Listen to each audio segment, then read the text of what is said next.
There are places on this planet that history almost forgot. Entire cities buried beneath centuries of earth. Temples hidden inside mountains. Ancient harbors swallowed by changing coastlines. Monuments so old that the people who built them left behind little more than stone. And questions. Every year, archaeologists uncover something new. A forgotten doorway. A collapsed sanctuary. A carved figure no one expected to find. Piece by piece, these discoveries reveal just how much of our past is still waiting beneath the surface. This documentary is a journey through those places.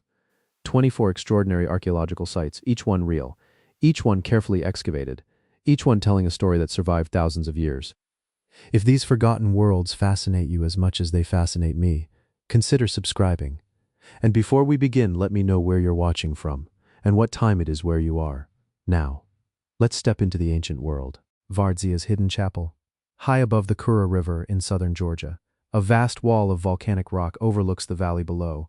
From a distance, it appears almost untouched. There are no towering castles, no great city walls, no obvious signs that thousands of people once lived here. Yet hidden within these cliffs, archaeologists have uncovered one of the most remarkable cave cities of the medieval world. This is Vardzia, a settlement where hundreds of chambers carved into solid rock preserve the story of a kingdom at its height.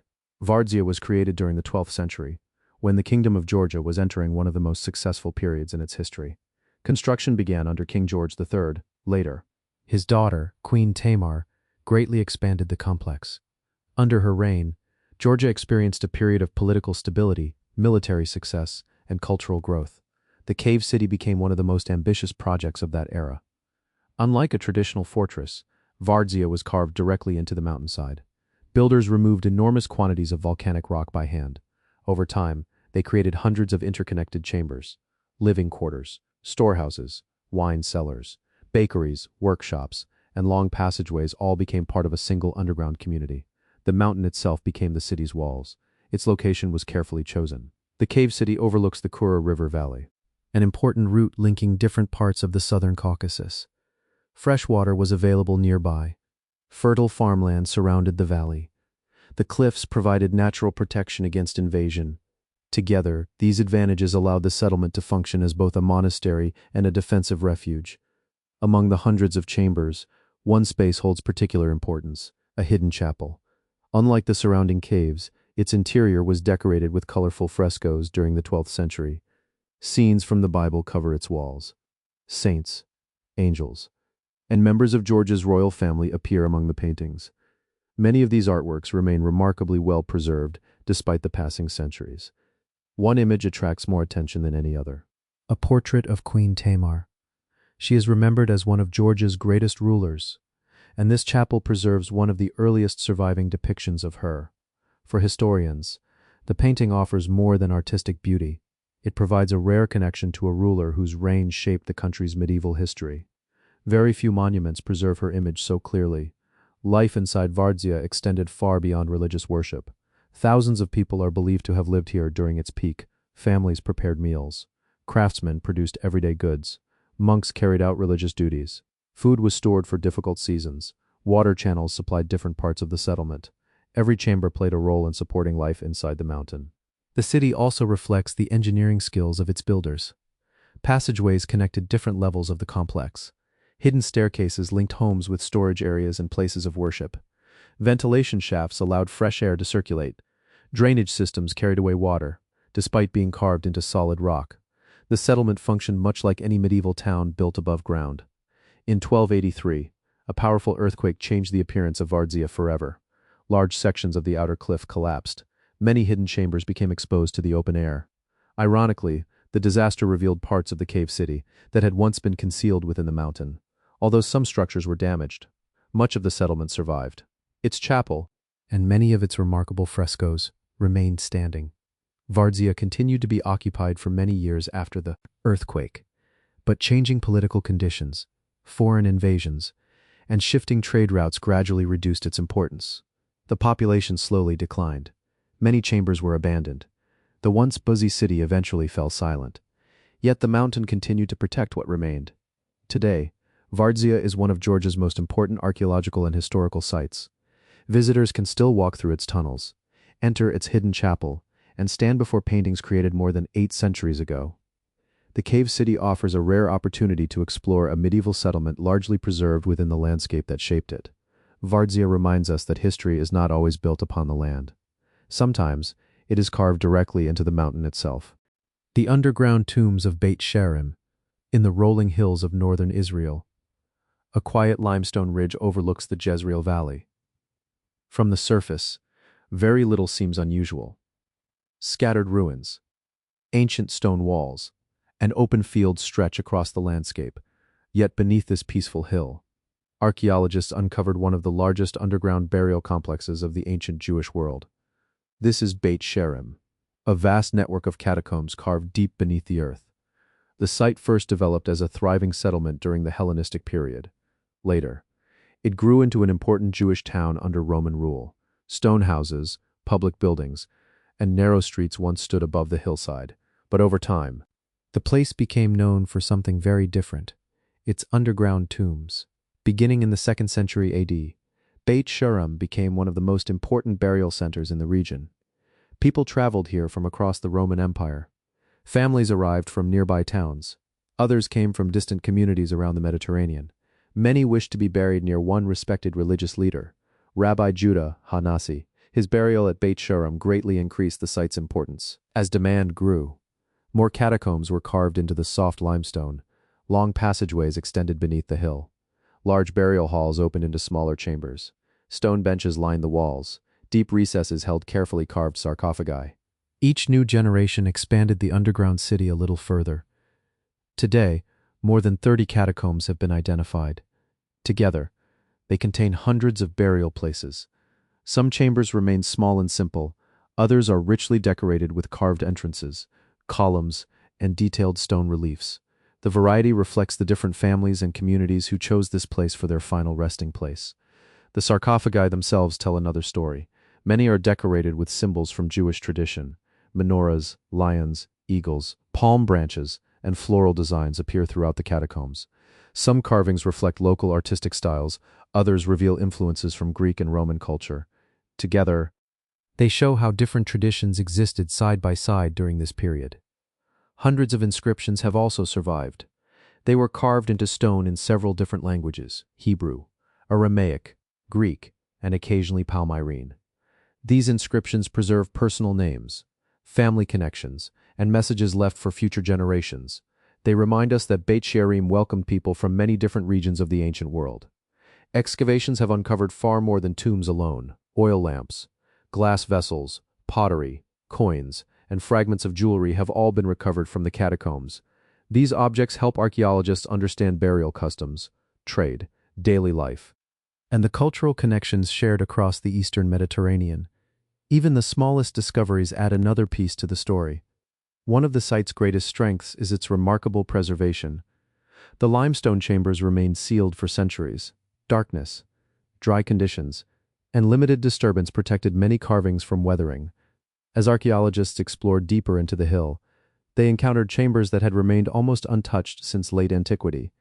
Each corridor preserved another chapter of the past. Today, Beit Sherim is recognized as one of the most important archaeological sites connected to ancient Judaism. Its catacombs continue to be carefully studied by archaeologists, historians, and art historians alike. Modern research has revealed new inscriptions, additional burial chambers, and a deeper understanding of the communities that gathered here nearly 2,000 years ago.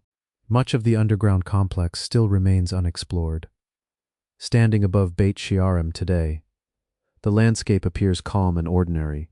Olive trees sway across the hills. Birds pass overhead.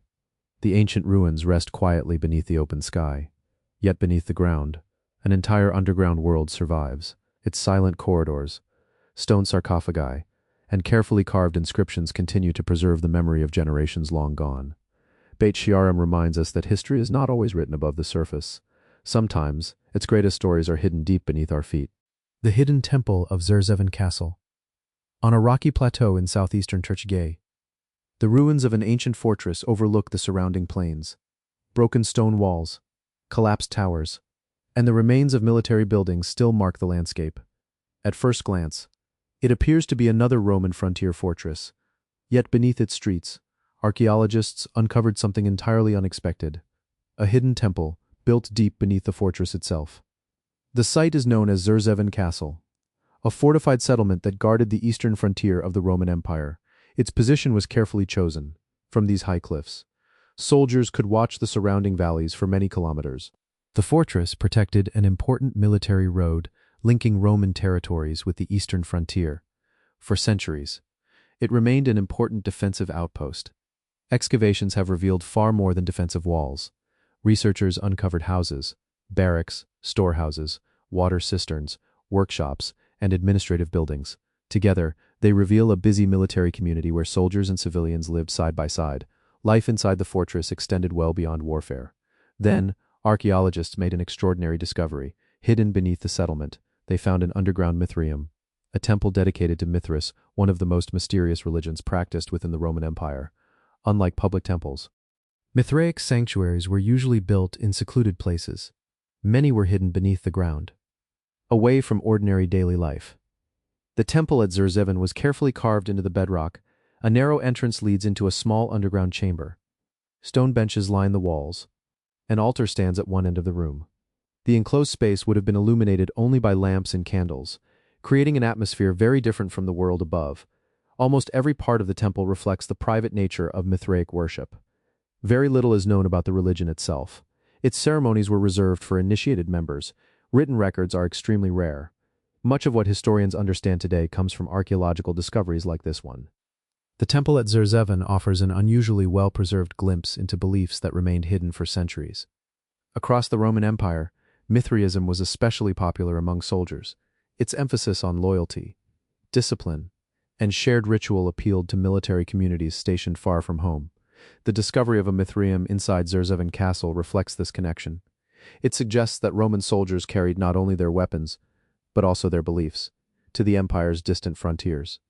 Excavations have uncovered many other artifacts throughout the fortress: pottery, oil lamps, coins, glass vessels, metal tools, and fragments of everyday objects have all been recovered.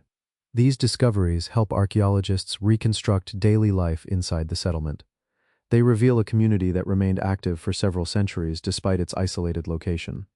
The fortress continued to develop under both Roman and Byzantine rule. Its defensive walls were strengthened, new buildings were constructed, water systems were expanded to support the growing population. Even as political conditions changed, Zerzevan remained an important military and administrative center along the empire's eastern frontier. Today, the Mithraeum remains one of the site's most remarkable discoveries. Modern excavation continues to uncover new structures, additional artifacts, and further evidence about the people who once lived here. Each excavation season adds another piece to the story of Zerzevan Castle. Large sections of the settlement still remain beneath the ground. Future discoveries may reveal even more about this hidden frontier community. Standing among the ruins today, the fortress appears quiet. The surrounding plains stretch toward the horizon. Stone walls catch the afternoon sunlight. Only the wind moves through the ancient streets, yet beneath the surface, the hidden temple still survives. Its carved chamber, stone altar, and silent walls preserve the memory of a secret faith once practiced at the very edge of the Roman world. Zerzevan reminds us that some of history's most remarkable discoveries are found not inside great cities, but beneath forgotten fortresses where the past remained hidden for centuries. The buried city of Apollonia. Apollonia was founded during the 6th century BC. Greek colonists from the city of Corinth crossed the Adriatic Sea, searching for new opportunities along the western coast of the Balkans. They chose this location carefully. The nearby Ouse River provided access to the interior. Fertile farmland surrounded the settlement. Trade routes connected the coast with communities deep inland. These advantages allowed the city to grow rapidly. Over time, Apollonia developed into one of the largest Greek colonies in the region. Its streets became lined with stone houses. Markets attracted merchants from distant ports. Public buildings rose across the city. Temples, workshops, theaters, and defensive walls transformed the settlement into a thriving urban center. For centuries, ships arriving from across the Mediterranean brought people, goods, and new ideas to its busy harbor. Although the city began as a Greek colony, its history soon became far more complex. Illyrian communities lived throughout the surrounding region. Trade connected people of different languages and traditions. Greek customs mixed with local cultures. Later, Roman influence gradually reshaped the city once again. Rather than replacing earlier traditions, each generation added something new to Apollonia's identity. The city became especially important during the Roman period. Its location placed it near the famous Via Egnatia, one of the empire's great roads linking the Adriatic coast with Byzantium. Travelers, officials, merchants, and soldiers all passed through this region. Apollonia became an important center of administration, commerce, and education. Its influence stretched far beyond the city walls.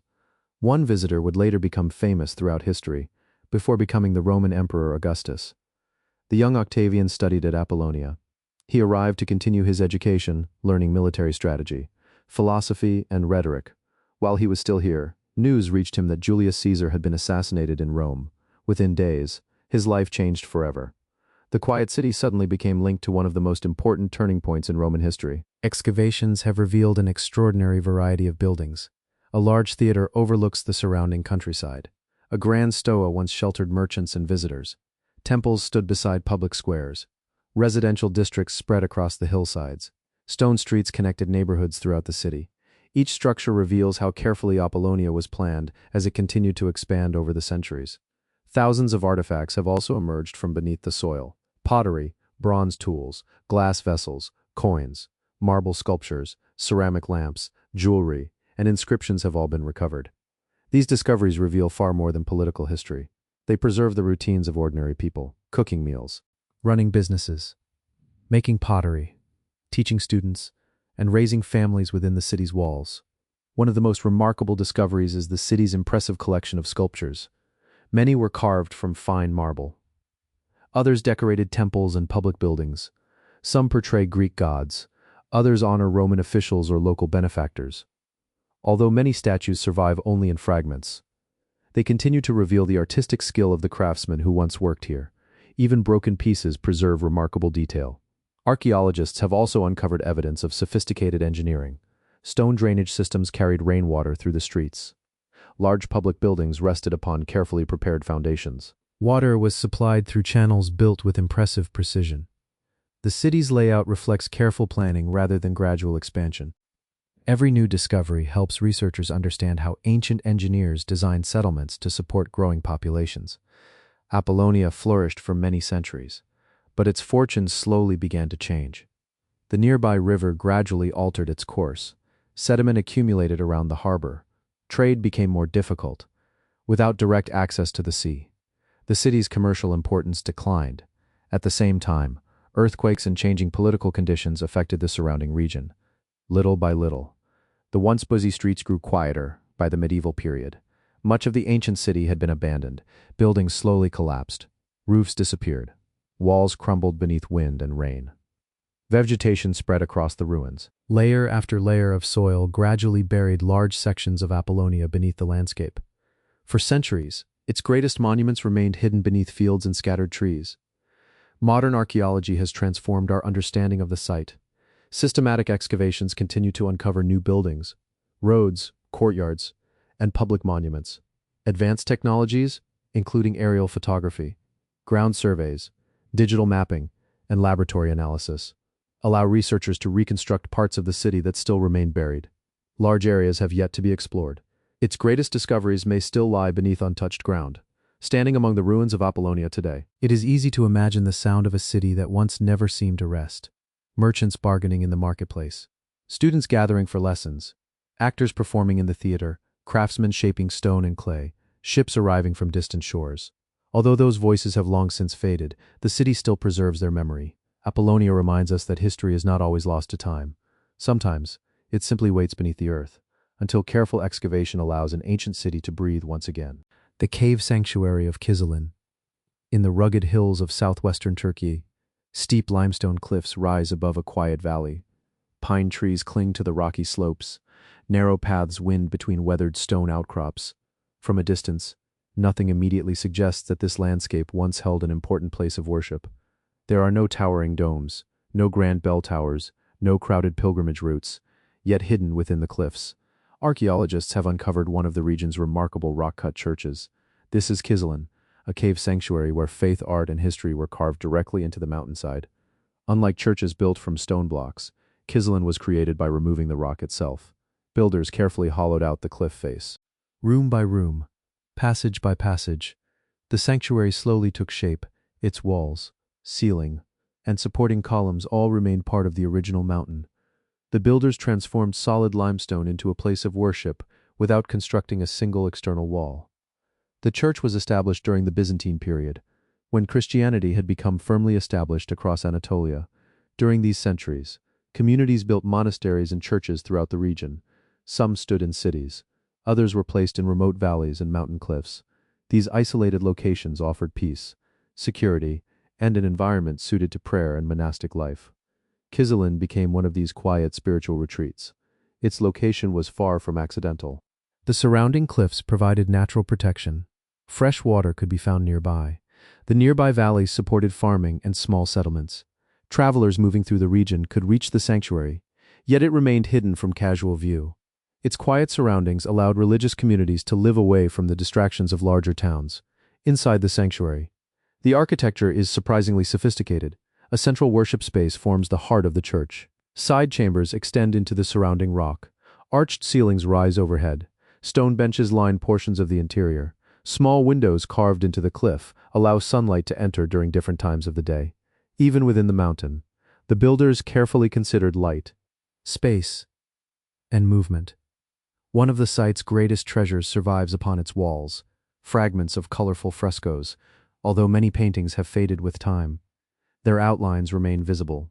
Saints, crosses, biblical figures, and decorative patterns once covered much of the sanctuary. These paintings transformed bare stone into a vivid place of worship. They also provide valuable evidence of Byzantine artistic traditions in rural Anatolia. The surviving artwork reveals remarkable skill. Artists first covered the stone with layers of plaster. Natural pigments were then carefully applied. Red, blue, yellow, green, and black colors created detailed religious scenes. Although centuries of moisture, earthquakes, and human activity have damaged many images, enough remains for researchers to study the techniques and styles used by medieval painters. The sanctuary was not simply a church. It formed part of a much larger religious landscape. Nearby caves may have served as living quarters, storage rooms, or spaces for meditation. Monks likely spent their days following a structured routine: prayer, reading, manual labor, preparing food, and welcoming occasional visitors who traveled through the valley. Life here was simple, but carefully organized. Excavations and surveys have uncovered numerous artifacts around the site. Pottery fragments, oil lamps, glass pieces, metal objects, and everyday household items have all been recovered. These discoveries reveal that Kizilin was more than an isolated chapel. It supported a small religious community that remained active for generations. Even ordinary objects help reconstruct the rhythms of daily monastic life. One of the sanctuary's greatest strengths is its remarkable preservation. Because much of the church remained enclosed within the mountain, its architecture survived better than many buildings exposed to the elements. Walls remained standing, arches stayed intact, carved details escaped centuries of weathering. Although some frescoes have suffered damage, the overall structure continues to preserve the original design with impressive clarity. Modern archaeological work has greatly expanded our understanding of the site. Researchers have documented the architecture using detailed surveys, digital photography, three-dimensional mapping, and conservation studies continue to reveal features that were once overlooked. Each investigation provides new information about Byzantine religious life in this region of Turkey. Large parts of the surrounding landscape still await careful exploration. Additional discoveries may yet remain hidden among the cliffs. Standing inside Kizilin today, the silence is almost complete. Soft light enters through narrow openings in the rock. The rough stone walls still carry traces of ancient color. Every carved surface reflects the patience of those who shaped this sanctuary by hand. Although centuries have passed, the cave church continues to preserve the quiet atmosphere for which it was created. Kizilin reminds us that some of history's most enduring places were never built above the landscape. Sometimes, they were carved into the mountain itself, where faith could endure in silence for generations. The terraced ruins of Huchi Cusco. The name Huchi Cusco means Little Cusco, although smaller than the Inca capital. The site held great importance. It occupies a commanding position nearly 3,600 meters above sea level. From its terraces, the sacred valley stretches for kilometers in every direction. The location offered natural security, a favorable climate, and easy access to fertile agricultural lands below. Its setting was both practical and symbolic. Historians believe the settlement was first developed during the reign of the Inca ruler Viracocha. Long before the Spanish arrived, Inca emperors often built royal estates outside the capital. These estates served many purposes. They were places of administration, agricultural experimentation, ceremonial gatherings, and seasonal residence for members of the royal family. Huachucosco became one of these important centers. The builders carefully shaped the mountainside to suit their needs. Steep slopes were transformed into broad agricultural terraces. Stone retaining walls supported deep layers of fertile soil. Rainwater was carefully controlled. The terraces reduced erosion while creating productive farmland in an otherwise challenging landscape. Even today, many of these structures continue to demonstrate remarkable engineering skill. Water played an equally important role. Ancient canals carried fresh mountain water across the site. Stone-lined channels directed its flow with impressive precision. The system supplied homes, gardens, and agricultural terraces. Without reliable water, life at this altitude would have been difficult. The careful management of every stream reflects the sophisticated planning of Inca engineers. Excavations have revealed a variety of structures: residential buildings, storage rooms, large halls, courtyards, and administrative spaces once overlooked the valley. Many walls were constructed using finely cut stone. Others combined stone foundations with adobe upper sections. Although roofs have long since disappeared, the overall layout of the settlement remains clearly visible. One of the site's most distinctive buildings is its long central hall, known as a calanca. It stretches across much of the complex. Large public buildings like this were often used for official gatherings, ceremonies, military assemblies, or temporary accommodation for travelers and state officials. Its impressive size reflects the importance Huachucosco once held within the Inca world. Thousands of artifacts have also been recovered from the site: pottery, stone tools, grinding implements, metal objects, animal bones, and agricultural remains help reconstruct daily life. Rather than focusing only on emperors, these discoveries reveal the routines of farmers, craftsmen, messengers, and servants who kept the settlement functioning from one season to the next. The surrounding terraces provide valuable evidence of Inca agriculture. Researchers have identified areas used for growing maize, potatoes, quinoa, and other crops adapted to high elevations. Different terrace levels created slightly different growing conditions. Stone walls absorbed heat during the day, then slowly released it during the cold mountain nights. This helped protect crops from sudden drops in temperature. Huachucosco also occupied an important place within the wider Inca road system. Stone pathways connected the settlement with Cusco, the Sacred Valley, and neighboring communities.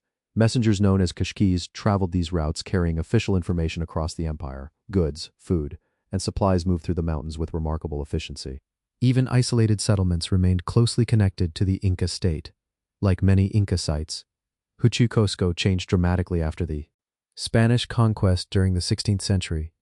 Political authority shifted, traditional administrative systems collapsed, many buildings were abandoned. Some stones were later reused in nearby settlements. Gradually, nature reclaimed the terraces and plazas that had once supported a thriving royal estate. Modern archaeological research continues to reveal new information. Detailed surveys, drone mapping, excavation, and environmental studies have expanded our understanding of the settlement. Researchers continue to investigate how the terraces were built, how water systems functioned, and how people adapted to life at such remarkable elevations. Large portions of the surrounding landscape remain only partially explored. Future discoveries may reshape our understanding of this mountain community. Standing at Huachucosco today, the silence is broken only by the wind moving across the Andes. Terraces descend the mountainside with remarkable precision. Ancient walls still overlook the sacred valley below. The same peaks that surrounded the Inca builders continue to dominate the horizon, although centuries have passed. The settlement still reflects the remarkable relationship between people and the mountains they called home. Huachucosco reminds us that some of history's greatest achievements were never built upon flat ground. Sometimes, they were carved into the sides of mountains, where engineering and nature became almost impossible to separate. The terraced ruins of Yingpan, far beyond the fertile plains of eastern China, where dry winds sweep across the edge of the Taklamakan Desert, the remains of an ancient settlement rest beneath layers of sand and silence. Low earthen walls emerge from the ground. Weathered foundations trace the outlines of forgotten buildings. Scattered terraces climb the surrounding slopes. At first glance, the landscape appears almost empty, yet beneath this remote corner of northwestern China, archaeologists have uncovered the remains of a community that once stood along one of history's greatest trade networks. This is Yingpan, a settlement where cultures from east and west met in the heart of the Silk Road. Yingpan lies in what is now Xinjiang, a vast region of deserts. Mountain ranges, and ancient caravan routes. For thousands of years, merchants crossed this landscape carrying silk, spices, glass, precious metals, and ideas between distant civilizations. Travel across these deserts was never easy. Caravans depended upon scattered oasis settlements where people could rest, repair equipment, exchange goods, and replenish precious supplies of water. Yingpan became one of these important stopping places. Its location was carefully chosen. Nearby rivers fed small areas of fertile land. The surrounding desert provided natural protection.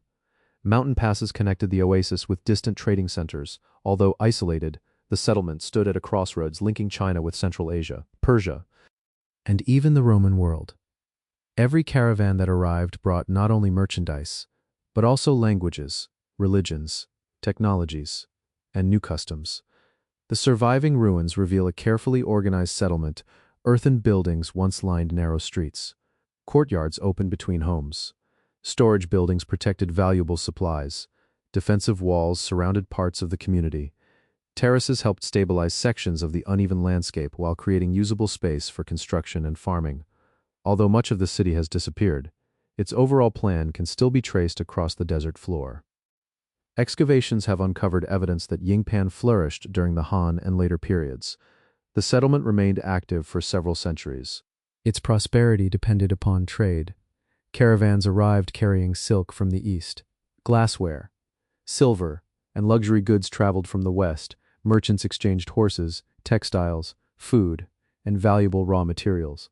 The settlement became part of an international network stretching thousands of kilometers across Asia. Among the site's most remarkable discoveries are its cemeteries. The dry desert climate preserved organic materials with extraordinary success. Wood, leather, textiles, and even delicate fabrics survived where they would normally decay. These discoveries provide archaeologists with a rare opportunity to study clothing, craftsmanship, and everyday objects nearly 2,000 years old. Each burial offers another glimpse into the people who once lived along the Silk Road. One discovery became especially famous. Archaeologists uncovered an elaborately dressed individual now widely known as the Yingpan Man. He had been buried wearing luxurious garments decorated with colorful designs and finely woven textiles. Some patterns reflected Eastern artistic traditions. Others showed clear influences from Central Asia and the Mediterranean. His clothing demonstrated just how interconnected the ancient world had become through long-distance trade. The artifacts recovered from Yingpan tell a similar story.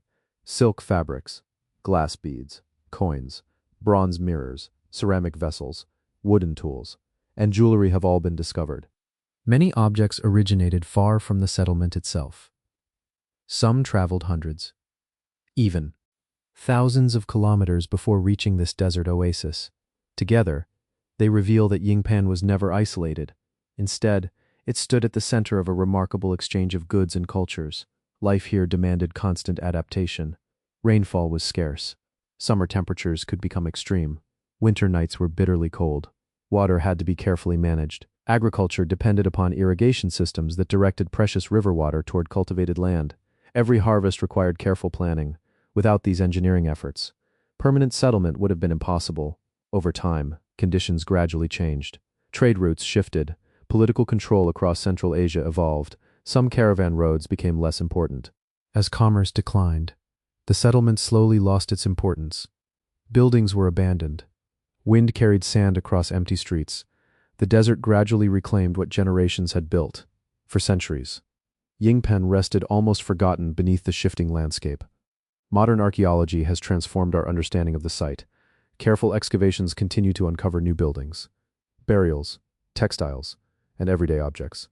Scientific analysis of preserved fabrics, plant remains, and human burials helps researchers reconstruct ancient diets, trade connections, and patterns of migration. Every excavation season adds another piece to the story of this remarkable Silk Road settlement.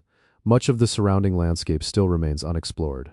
Standing among the ruins of Yingpan today, the silence is profound. The desert wind moves gently across ancient foundations. Distant mountains rise beyond the horizon. It is difficult to imagine that this quiet place once welcomed travelers from across continents. Yet every surviving wall, every fragment of silk, and every buried artifact preserves the memory of a world connected by curiosity, commerce, and human ambition. Yingpan reminds us that history is not always written in great capitals or famous cities. Sometimes, its most extraordinary stories are found in remote settlements, where cultures met, and where the sands of time patiently protected their secrets for centuries. The hidden caves of Mogao's earliest monks, at the edge of the Gobi Desert, where towering sandstone cliffs overlook the Dashuan River.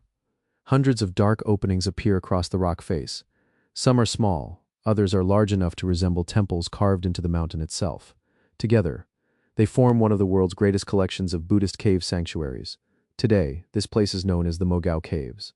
But long before the famous murals and magnificent statues appeared, a handful of quiet monks first carved simple shelters into these cliffs. Their earliest caves remain hidden beneath centuries of expansion, preserving the humble beginnings of an extraordinary spiritual center. The Mogao Caves lie near the oasis city of Dunhuang, a vital crossroads along the ancient Silk Road. For more than 1,000 years, merchants, pilgrims, diplomats, and travelers passed through this region. Anyone crossing the deserts of Central Asia often stopped here before continuing east toward China or west toward Persia and beyond. The oasis became a meeting place where cultures, languages, and religions came together. According to long-standing tradition, the caves were first established during the 4th century. A Buddhist monk named Yuezun is said to have experienced a vision of countless golden Buddhas shining across the cliff face. Inspired by what he witnessed, he began carving a small meditation cave into the sandstone. Other monks soon joined him. One cave became several. Several became dozens over the centuries. The cliff gradually transformed into an immense religious complex. The earliest caves were very different from the elaborate sanctuaries visitors see today. They were small, simple, and designed primarily for meditation. Monks lived quiet lives inside these chambers. Their days were devoted to prayer, study, copying sacred texts, and contemplation. The bare stone walls reflected a life centered upon discipline rather than decoration. These modest caves formed the foundation of everything that followed. As Buddhism spread across China, support for the caves steadily increased. Merchants traveling along the Silk Road donated money. Government officials offered patronage. Wealthy families sponsored new excavations. Each generation carved additional caves beside the older ones. The sanctuary expanded gradually across the cliff until hundreds of individual temples overlooked the desert below. Many of the earliest caves remain hidden beneath later construction. New entrances sometimes covered older chambers. Fresh layers of paintings concealed earlier artwork. Walls were rebuilt. Passages were modified. Archaeologists now study these hidden layers carefully, because they preserve valuable evidence from the earliest centuries of the sanctuary's history. Every newly identified chamber helps reconstruct the site's gradual development. Excavation has revealed traces of the earliest artistic traditions. Although many original paintings have faded, fragments of pigments remain upon the walls. Simple Buddhist figures, lotus flowers, decorative borders, and geometric designs still survive in places. These early paintings differ noticeably from later masterpieces. They reflect a period when artistic styles from India, Central Asia, and China were beginning to merge. The caves themselves reveal remarkable architectural planning. Builders worked directly into soft sandstone cliffs, using simple tools. They carefully hollowed out chambers of different shapes and sizes. Some served as meditation rooms, others became assembly halls. Later caves included towering sculptures, vaulted ceilings, and elaborate painted interiors. Despite centuries of expansion, the earliest caves remained the heart of the growing sanctuary. Excavations have uncovered a wide variety of archaeological discoveries. Fragments of wooden beams, oil lamps, ceramic vessels, pigments used by artists, writing brushes, cloth fragments, and damaged sculptures have all been recovered. Together, these artifacts reveal not only religious activity, but also the practical routines of the monks who lived and worked within the caves. Even the smallest objects help recreate daily life along the Silk Road. The surrounding oasis played an equally important role. Fresh water allowed agriculture to flourish despite the harsh desert environment. Caravans arriving from distant regions brought food, paper, silk, and religious manuscripts. Ideas traveled alongside goods. Buddhist teachings evolved as they encountered new cultures. The Mogao Caves became both a spiritual sanctuary and a center for artistic and intellectual exchange. One of archaeology's greatest discoveries occurred within the complex itself. Around the beginning of the 20th century, a sealed chamber known today as the Library Cave was rediscovered. Inside were tens of thousands of manuscripts, paintings, textiles, and religious documents. Although the chamber belonged to a later period than the earliest caves, its discovery transformed our understanding of Buddhism, Silk Road history, and medieval China. It also encouraged renewed archaeological study throughout the entire cave complex. Today, researchers continue to investigate the oldest parts of Mogao using advanced scientific techniques. Digital scanning, microscopic pigment analysis, radiocarbon dating, and three-dimensional mapping allow archaeologists to distinguish the earliest caves from later additions. These studies reveal that the sanctuary did not appear all at once. It grew slowly, generation after generation, as each group of monks expanded the work begun centuries earlier. Standing before the cliffs of Mogao today, it is easy to admire the magnificent temples and colorful murals that made the site famous, yet hidden behind those celebrated masterpieces. The earliest caves remain remarkably humble. Their quiet chambers preserve the memory of monks who sought little more than solitude, prayer, and reflection. From those simple beginnings, one of the world's greatest religious and artistic treasures gradually emerged. The hidden caves of Mogao remind us that history's most extraordinary monuments often begin with the smallest acts of devotion. The hidden citadel of Alahan's Upper Terrace, high above the Goksu Valley in southern Turkey, a line of pale limestone buildings clings to the mountainside. The air is cool. Pine forests cover the slopes below.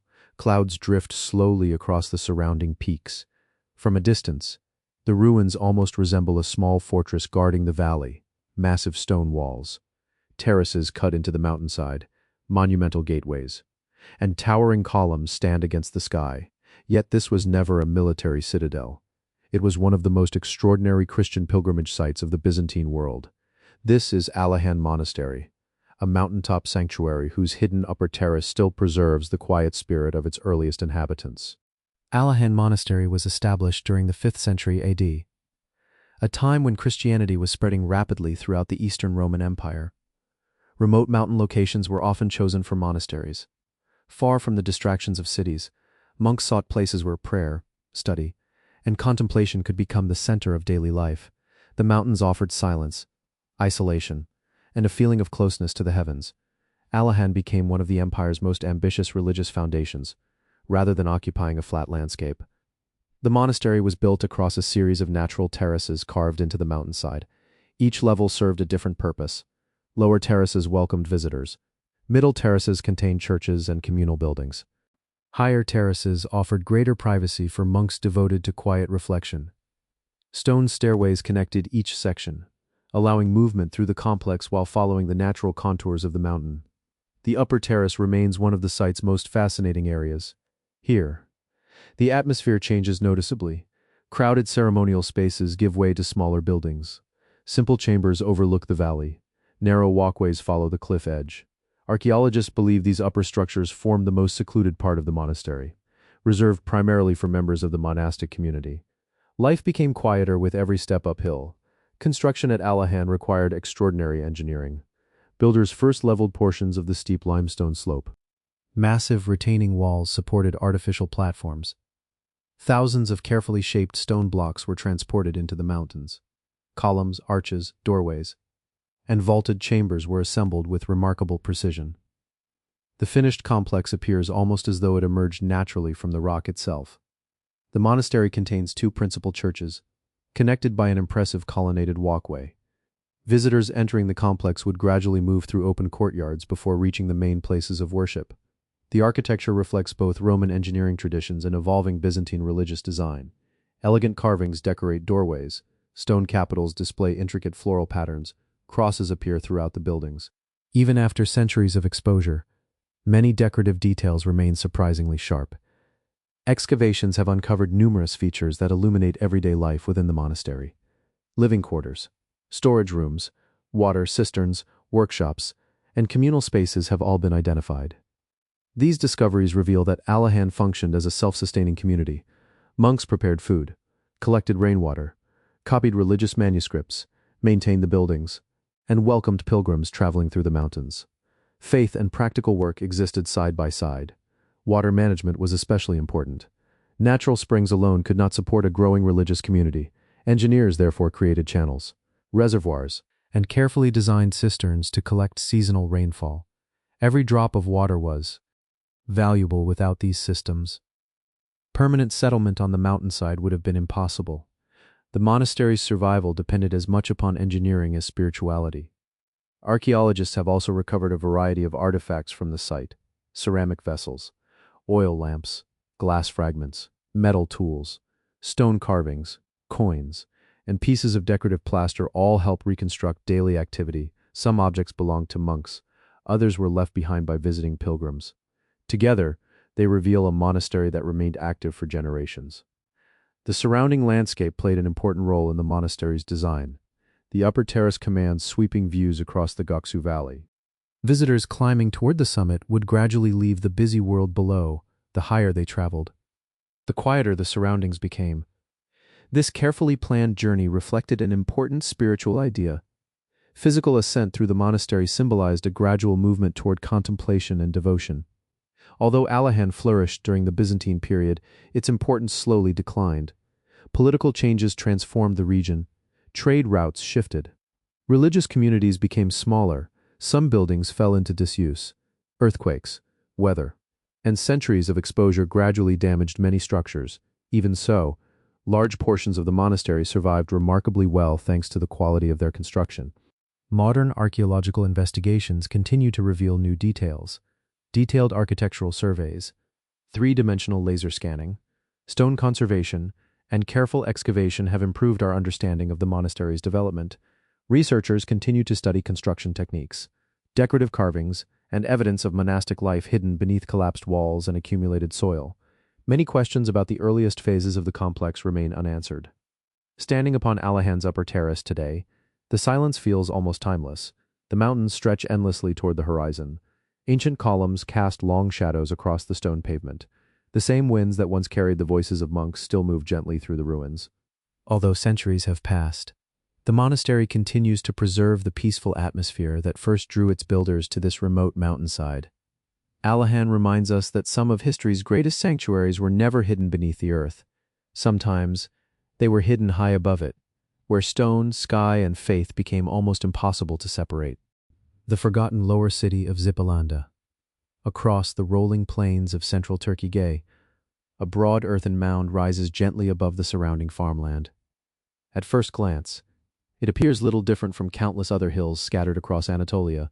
Grass covers its slopes. Fields stretch toward the horizon. Birds circle quietly overhead. Nothing immediately reveals that beneath this mound, more than 5,000 years of human history lie buried. This is Çadır Hoyuk, a settlement that many archaeologists associate with the ancient Hittite sacred city of Zipalanda, while its monumental temples have never been identified with certainty. Excavations continue to reveal the forgotten lower city that once supported one of the Hittite kingdom's most important religious centers. Çadır Hoyuk occupies a strategic position in central Anatolia. Natural springs supplied fresh water, fertile plains supported agriculture. Ancient roads connected the settlement with other Hittite cities. For thousands of years, communities returned again and again to this location. Each generation built new homes upon the ruins of earlier ones. Slowly, the settlement grew upward, creating the large archaeological mound visible today. The site preserves evidence from many different civilizations. Its earliest occupation dates back to the Chalcolithic period. Later came the early Bronze Age. Then the powerful Hittite kingdom. Afterward, Phrygians, Romans, Byzantines, and medieval communities all left their mark. Every new settlement covered the remains of those before it, layer upon layer. The earth preserved an almost continuous record of human occupation. Many researchers believe Çadır Hoyuk may represent part of ancient Zipalanda, a city mentioned repeatedly in Hittite texts. Zipalanda held special religious importance within the Hittite Empire. Kings traveled there to participate in seasonal ceremonies honoring the storm god. These rituals reinforced both political authority and religious tradition, although archaeologists continue to debate the exact identification. Many discoveries at the site support its connection with this important sacred center. The lower city formed the everyday heart of the settlement. Here, families lived, craftsmen worked, animals were raised, food was prepared. Unlike ceremonial areas reserved for temples and official buildings, the lower city reflected ordinary life. Excavations have uncovered domestic houses, storage buildings, courtyards, workshops, and streets that once bustled with activity. Archaeologists carefully remove the soil one layer at a time. As each level disappears, New walls begin to emerge. Stone foundations appear beneath collapsed mud brick. Ancient hearths remain exactly where meals were once prepared. Storage jars still rest inside abandoned rooms. Even after thousands of years, the layout of individual homes can often be reconstructed with remarkable precision. One of the site's greatest strengths is the preservation of everyday objects. Pottery fragments, grinding stones, cooking vessels, bone tools, clay figurines, and spindle whorls have all been recovered, rather than focusing only upon kings and priests. These discoveries reveal the daily routines of farmers, weavers, children, and families who lived within the lower city. Small artifacts often tell the richest stories. Excavations have also uncovered evidence of specialized craft production. Stone tools were manufactured, textiles were woven, metal objects were repaired, clay vessels were fired in nearby kilns. The settlement supported a diverse local economy long before written history became widespread. These industries supplied both the local population and surrounding communities. The architecture reflects centuries of adaptation. Most homes combined stone foundations with mud brick walls. Timber beams supported flat roofs. Courtyards provided light and ventilation. As buildings wore out, new structures were often erected directly above the old ones, instead of clearing away earlier settlements. People simply rebuilt upon them. This continuous cycle gradually created the towering mound archaeologists explore today. Scientific research has transformed our understanding of the settlement. Plant remains recovered from ancient storage pits reveal the crops people cultivated. Animal bones provide evidence of livestock management. Microscopic soil analysis identifies areas used for cooking, craft production, and refuse disposal. Radiocarbon dating helps establish the chronology of different occupation layers together. These techniques allow researchers to reconstruct entire communities from remarkably small clues. Although the lower city flourished for centuries, political fortunes eventually changed. The Hittite Empire collapsed around the end of the Bronze Age. Regional power shifted. Trade routes evolved. Some neighborhoods were abandoned. Others continued under new populations. Even as political systems disappeared, life within the settlement adapted rather than ending altogether. Its long history reflects resilience as much as decline. Modern excavations continue every season. New houses, ancient streets, storage facilities, and ritual spaces emerge from beneath the mound. Researchers believe large sections of the lower city still remain untouched. Each excavation opens another window into everyday life in ancient Anatolia, rather than searching only for spectacular monuments. Archaeologists here focus equally on ordinary people whose lives shaped the history of the settlement. Standing upon Shader Hoyuk today, the landscape appears peaceful. Fields stretch across the Anatolian plain. The ancient mound rises quietly above the surrounding countryside. Beneath every step, entire neighborhoods remain hidden beneath layers of earth. Families once gathered around hearths. Children played in narrow streets. Craftsmen shaped clay and stone with practiced hands. Although their city disappeared long ago, its memory survives beneath the soil. The forgotten lower city of Zipalanda reminds us that history is not built only by kings and temples. Sometimes, its greatest stories are preserved inside the homes of ordinary people, waiting patiently to be uncovered once again. The Great Cistern of Rizafa. Rizafa lies deep within the semi-arid steppe of Syria. The region receives only limited seasonal rainfall, unlike many ancient cities. It had no reliable spring or flowing river. Every drop of water had to be collected, stored, and carefully protected. Without an advanced water system, permanent settlement would have been impossible. The city's greatest engineering accomplishment was therefore hidden beneath its streets rather than rising above them. The settlement first developed during the Roman period. Later, it became an important Byzantine pilgrimage center associated with Saint Sergius, a Roman soldier who was venerated as a Christian martyr. As the city's religious importance increased, its population expanded. Pilgrims arrived in growing numbers. More houses were built. Churches multiplied. With every new resident, the demand for water became even greater.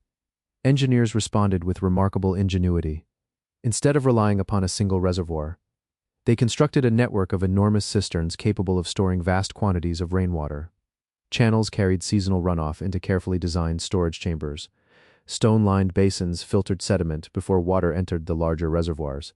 Every stage of the system reflected careful planning. Nothing was left to chance. The Great Cistern itself is among the largest surviving structures of its kind. Massive masonry walls supported enormous underground chambers. Thick waterproof coatings sealed the interior surfaces. Powerful arches reinforce the weight of thousands of tons of stored water, although hidden from everyday view. The cistern was every bit as important as the city's churches and defensive walls. Its quiet presence made urban life possible. Rainwater harvesting required careful organization. During seasonal storms, water flowed across prepared collection areas into stone channels. These channels guided the runoff toward settling basins where heavier material could sink. Cleaner water then entered the main reservoirs. This process improved water quality while reducing the accumulation of sediment inside the storage chambers. It was an elegant solution for life in an unforgiving climate. Archaeological investigations have revealed that Risafa's hydraulic system extended throughout the city. Smaller cisterns supplied individual neighborhoods. Larger reservoirs served public buildings and pilgrims. Stone conduits connected different parts of the network. Maintenance openings allowed workers to remove accumulated silt. Regular repairs ensured that the system remained functional for generations. The entire city depended upon constant care beneath the surface. Excavations have uncovered numerous artifacts connected with everyday life: pottery vessels, oil lamps, glass fragments, coins, metal tools, and building materials have all emerged from the surrounding ruins. These discoveries reveal a busy urban center where merchants, craftsmen, religious communities, and travelers interacted daily. The water system supported far more than survival. It sustained an active economy. The city's architecture reflects its growing prosperity. Strong defensive walls enclosed the settlement. Monumental churches dominated important public spaces. Wide streets connected residential districts with markets and pilgrimage routes. Yet even these impressive buildings depended upon the unseen engineering below. Without stored water, every structure above ground would eventually have stood empty. The cistern remained the silent foundation of the entire city. Over time, political conditions changed. Trade routes shifted. Military conflicts affected the region. Following the early Islamic period, Risafa gradually declined. Many buildings were abandoned. Maintenance of the hydraulic system became increasingly difficult. Without regular cleaning, channels filled with debris. Reservoirs slowly silted up. The great water system that had sustained the city for centuries gradually fell silent. Modern archaeology has transformed our understanding of Risafa. Careful excavation, architectural recording, hydrological studies, and satellite mapping have revealed the remarkable sophistication of its water infrastructure. Researchers continue to study how rainfall was collected, how reservoirs were maintained, and how engineers calculated storage capacity in such an arid environment. Many sections of the hydraulic network still remain buried beneath the ancient city. Standing beside the Great Cistern today, the surrounding landscape appears harsh and almost empty. Dry winds sweep across the old stone walls. The silence is broken only by the occasional sound of birds passing overhead. It is difficult to imagine thousands of pilgrims once gathering here, confident that fresh water waited safely beneath their feet. Yet every surviving reservoir tells the same remarkable story. The greatness of Risafa was not built upon rivers, but upon careful planning, patient engineering, and a deep understanding of one of nature's most precious resources. The Great Cistern reminds us that some of history's greatest monuments were never meant to be seen. They existed quietly beneath the city, making everything above them possible. The Mausoleum of Balavi, among the gentle hills of western Turkey, not far from the ancient city of Ephesus, a massive stone monument rises above the surrounding landscape. Its walls are silent. Its chambers stand unfinished. Gigantic limestone blocks remain stacked with astonishing precision. For more than 2,000 years, this remarkable structure has watched kingdoms rise and disappear. Known today as the Mausoleum of Balavi, it is one of the largest surviving funerary monuments of the Hellenistic world, a tomb whose story remains surrounded by unanswered questions. The mausoleum stands near the village of Balavi, in a region that once formed part of ancient Ionia. This landscape connected coastal cities with the fertile interior of Anatolia. Powerful kingdoms competed for control of these routes, following the death of Alexander the Great in 323 BC. His empire fragmented into rival states ruled by ambitious generals. It was during this turbulent period that construction of the Balavi Mausoleum began. Historians continue to debate exactly who commissioned the monument. Many believe it was originally intended for Lysimachus, one of Alexander's most powerful successors. Others suggest it may later have been associated with Antiochus II of the Seleucid Empire. The uncertainty only deepens its mystery. No surviving inscription clearly identifies the individual who was meant to rest inside. The monument preserves impressive architecture, but keeps its greatest secret hidden. The builders selected a commanding location overlooking the surrounding countryside.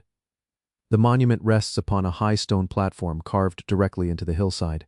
Visitors approaching the tomb would have seen it from a considerable distance. Its elevated position emphasized both political authority and lasting remembrance. Even today, the structure dominates the landscape despite centuries of damage. Construction required extraordinary engineering. Enormous limestone blocks were carefully quarried, transported, and fitted together with remarkable precision. Each stone had to support tremendous weight while maintaining perfect alignment. The monument's square foundation measures nearly 30 meters on each side.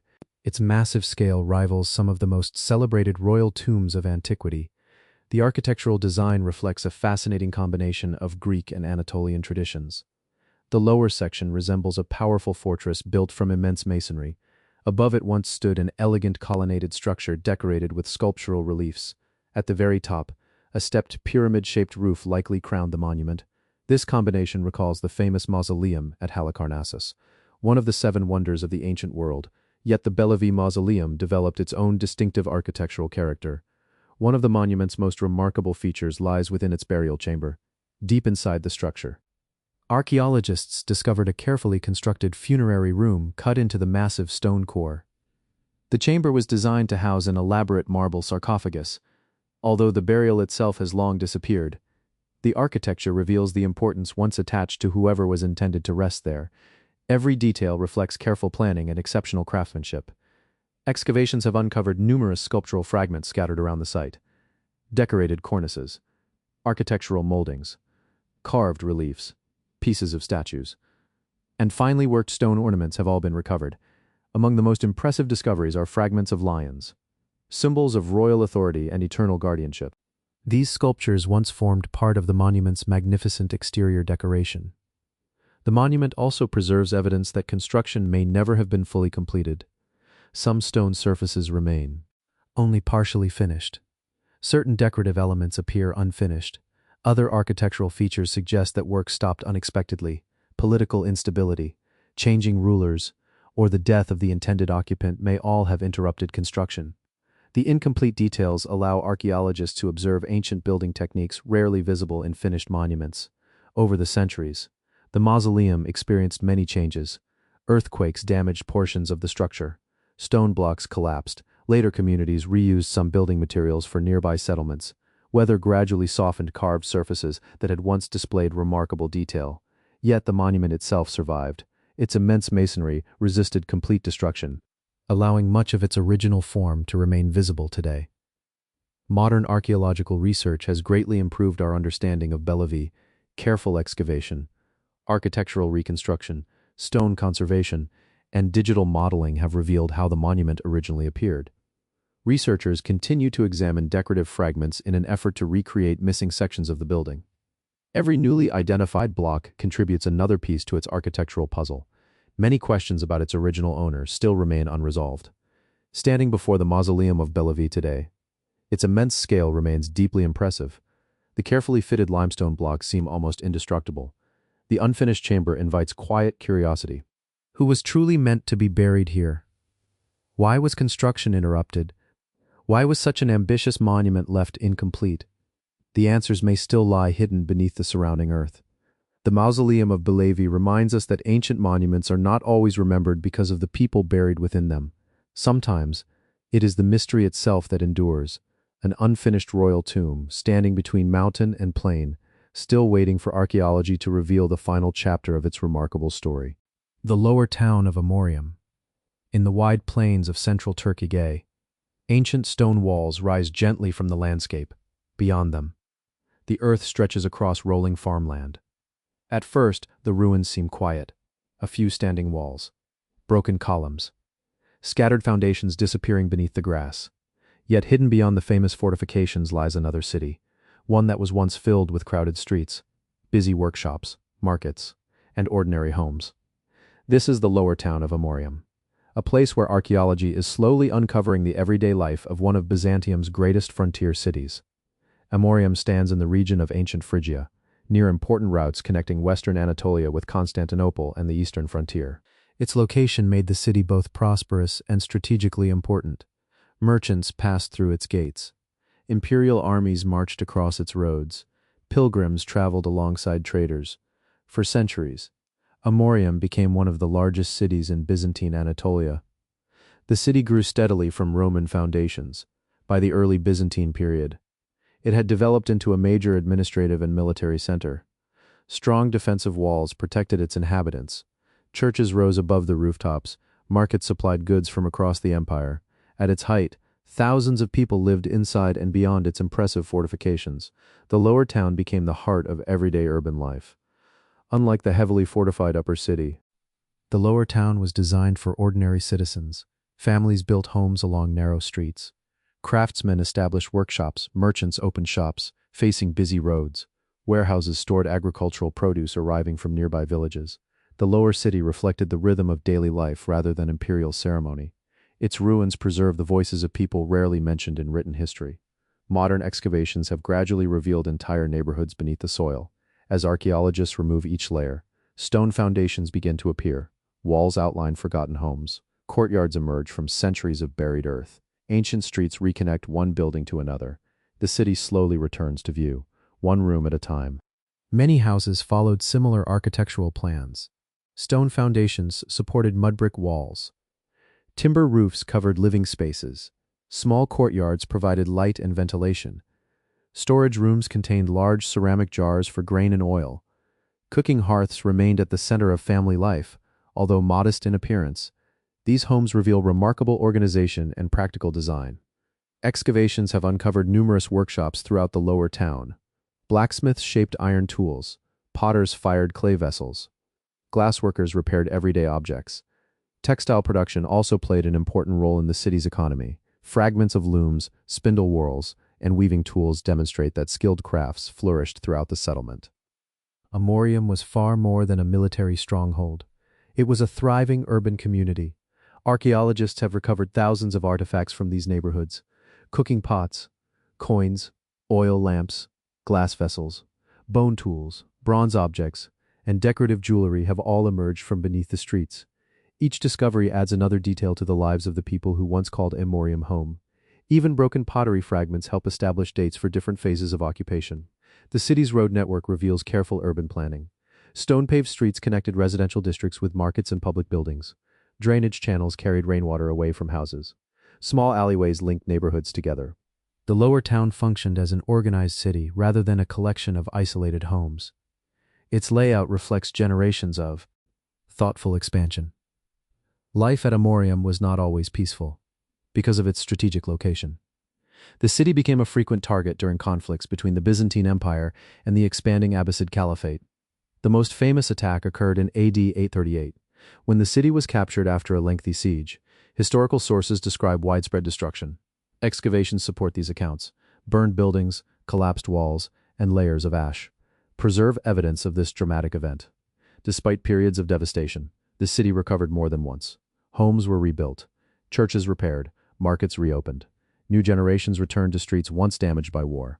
Archaeological layers clearly demonstrate this cycle of destruction and renewal. Amorium remained an important regional center for centuries before its gradual decline during the later medieval period. Modern excavations continue to reshape our understanding of the lower town. Ground-penetrating surveys, architectural recording, ceramic analysis, and careful stratigraphic excavation reveal new sections every season. Researchers now understand that large portions of the settlement remain unexplored beneath the surrounding fields. Each excavation expands the visible map of the ancient city. Many discoveries still wait beneath the soil. Walking through the lower town today, the streets are quiet once again. Wild grasses grow where merchants once traded. Stone foundations outline homes that echoed with conversation centuries ago. The walls no longer protect a living city, yet they continue to preserve its memory. The lower town of Amorium reminds us that history is not remembered only through emperors or great battles. It also survives in ordinary streets, family homes, and neighborhoods where generations lived their everyday lives. Sometimes, the greatest story of an ancient city is found not inside its fortress, but beyond its walls. The West Church of Shifta, deep within Israel's Negev desert, far from busy cities and fertile valleys. A forgotten stone village rests beneath the endless sky. Its streets are empty, its homes stand silent, Ancient arches cast long shadows across the pale limestone. Among these remarkably preserved ruins, one building rises above the rest. Its walls still frame the desert horizon. Its columns remain standing after more than 15 centuries. This is the West Church of Shifta, a remarkable sanctuary that reveals how an isolated desert community built one of the Byzantine world's most enduring places of worship. Shifta was founded during the Nabatean period, long before the arrival of Christianity. The settlement occupied an unlikely location. Rainfall was scarce. Permanent rivers did not exist, yet its inhabitants developed sophisticated systems to collect seasonal rainwater. Reservoirs, channels, and underground cisterns transformed the harsh desert into a place where people could live throughout the year. Over time, the village prospered. During the Byzantine period, Shifta became an important Christian settlement. Several churches were constructed across the village. The largest and most impressive among them was the West Church. Built during the 5th century AD, it served both the local population and travelers moving across the Negev. Its architecture reflected the growing influence of Christianity throughout the eastern provinces of the Byzantine Empire. Approaching the church, visitors first entered a spacious courtyard surrounded by carefully built stone walls. From there, wide doorways opened into the main sanctuary. Rows of columns divided the interior into 3 aisles. Sunlight filtered through high windows, illuminating the limestone surfaces with soft desert light. Although the wooden roof has long disappeared, the surviving stone structure still conveys the scale of the original building.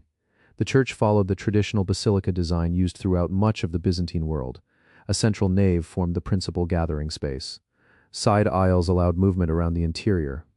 At the eastern end, the apse housed the altar where religious ceremonies were performed. Stone benches lined portions of the sanctuary. Every element reflected careful planning for communal worship. Excavations have revealed remarkable architectural details. Beautifully carved capitals decorated the tops of columns. Doorframes displayed elegant stone craftsmanship. Fragments of decorative plaster suggest that portions of the interior were once brightly finished. Some walls may even have carried painted religious imagery, although little survives today. These fragments hint at a church that was once far more colorful than the pale stone ruins seen today. One of the most intriguing discoveries inside the West Church is a surviving wall painting. Although badly faded, researchers identified traces of a depiction believed to represent the Transfiguration of Christ. Very few Byzantine wall paintings survive in the Negev desert. Its preservation offers a rare glimpse into the artistic traditions that once decorated remote Christian communities. Even faint colors can reveal extraordinary historical information. The church stood at the center of village life. Religious services brought residents together throughout the year. Festivals, baptisms, marriages, and seasonal celebrations all took place within its walls. The building served not only as a place of worship, but also as the social heart of the community. Its presence helped unite families living in an otherwise isolated landscape. Archaeological excavations around the church have uncovered many everyday objects. Oil lamps, pottery vessels, glass fragments, coins, stone tools, and agricultural equipment have all emerged from beneath the surrounding buildings. These discoveries demonstrate that Shifta supported a stable farming community despite its desert environment. Successful water management allowed vineyards, olive groves, and grain cultivation to flourish. The surrounding village reflects careful urban planning. Stone houses clustered around narrow streets. Courtyards provided private family space. Large cisterns stored precious rainwater beneath the settlement. Public buildings, churches, and workshops formed an organized community that adapted remarkably well to difficult environmental conditions. The desert was not conquered, it was understood. For centuries, Shifta remained an active settlement. Eventually, political changes, economic decline, and shifting trade routes reduced its importance. The village was gradually abandoned. Unlike many ancient cities, it was never extensively rebuilt by later populations. This unusual history allowed much of its original architecture to remain remarkably intact beneath the desert sands. Modern archaeological research continues to reveal new details about the West Church. Architectural surveys, careful excavation, digital reconstruction, and conservation projects help preserve the fragile stonework. Researchers continue studying construction techniques, religious practices, and the sophisticated water systems that sustain the entire settlement. Each season adds another chapter to Shifta's remarkable history. Standing inside the West Church today, only the desert wind passes through its empty arches. The voices of priests and worshippers have long faded into silence. Yet the building still possesses a quiet dignity. Its columns remain upright. Its walls continue to shelter memories of a vanished community. The West Church of Shivta reminds us that even in one of the driest landscapes on earth, faith, ingenuity, and determination created a place that endured for centuries. Sometimes, history survives not because a city remained alive, but because the desert preserved its silence. The Great Fire Temple of Tepe-Hezar. On the broad plains of northeastern Iran, a low earthen mound rises quietly above the surrounding fields. To most visitors, it appears ordinary. Wind carries dust across its surface. Wild grasses sway gently beneath the open sky. Yet beneath this unassuming hill, archaeologists uncovered the remains of one of Iran's oldest settlements, a place occupied for thousands of years. Among its many discoveries, one structure has inspired lasting curiosity, a building containing a carefully maintained ceremonial fire, often referred to as the Great Fire Temple of Tepe-Hezar. Whether it served as a formal temple or another type of ritual sanctuary continues to be debated. But its discovery offers a rare glimpse into the spiritual life of an ancient community. Tepe-Hezar lies near the modern city of Damgan. Its position connected the Iranian plateau with Central Asia. Ancient trade routes crossed this region long before written history. Communities settled here because fertile land and seasonal water sources supported farming and livestock. Generation after generation, people rebuilt their homes upon the remains of earlier villages. Over thousands of years, the settlement slowly grew into a large archaeological mound. Excavations began during the early 20th century. As archaeologists removed the upper layers, stone foundations appeared beneath the soil. Mud brick walls emerged one by one. Burial grounds, workshops, storage rooms, and residential buildings gradually revealed themselves. Each layer represented a different period of occupation, allowing researchers to follow the settlement's long and continuous history. Among the most intriguing discoveries was a large building unlike the surrounding houses. Its interior contained evidence of repeated burning. Ash accumulated in carefully defined areas. Fire installations appeared to have been maintained over long periods. The arrangement suggested deliberate ritual activity rather than ordinary domestic cooking. Because of these features, many archaeologists interpreted the structure as a ceremonial fire sanctuary.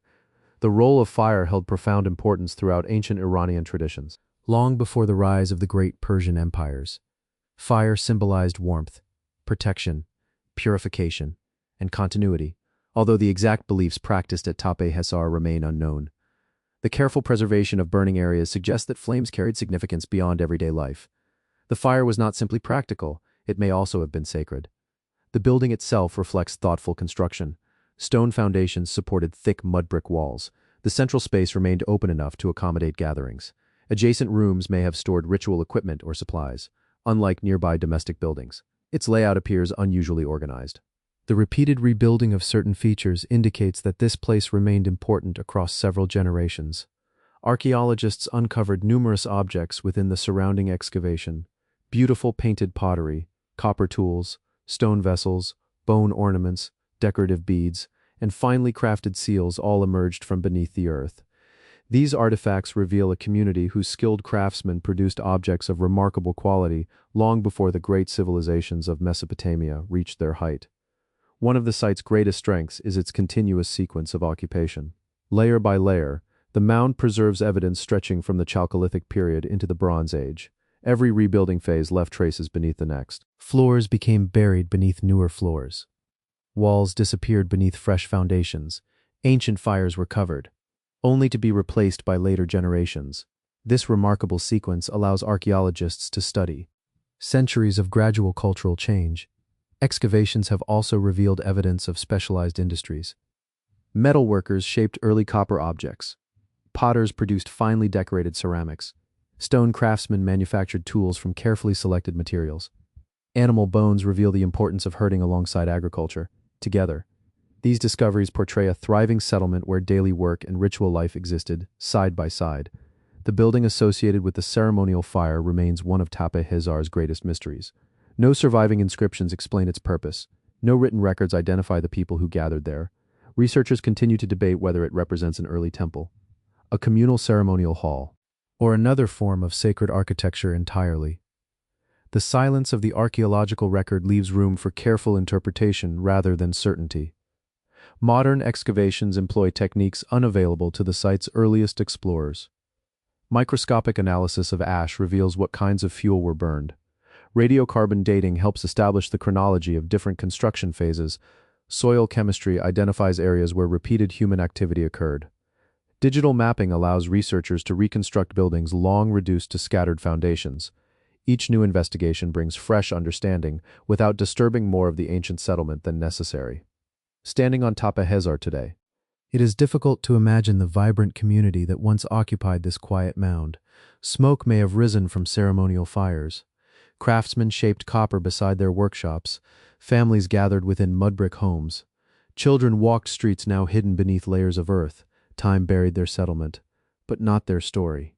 The great fire temple of Tape Hezar reminds us that some of humanity's oldest beliefs survive not in written words, but in carefully built spaces, layers of ash, and the quiet traces left behind by generations who gathered around a single flame.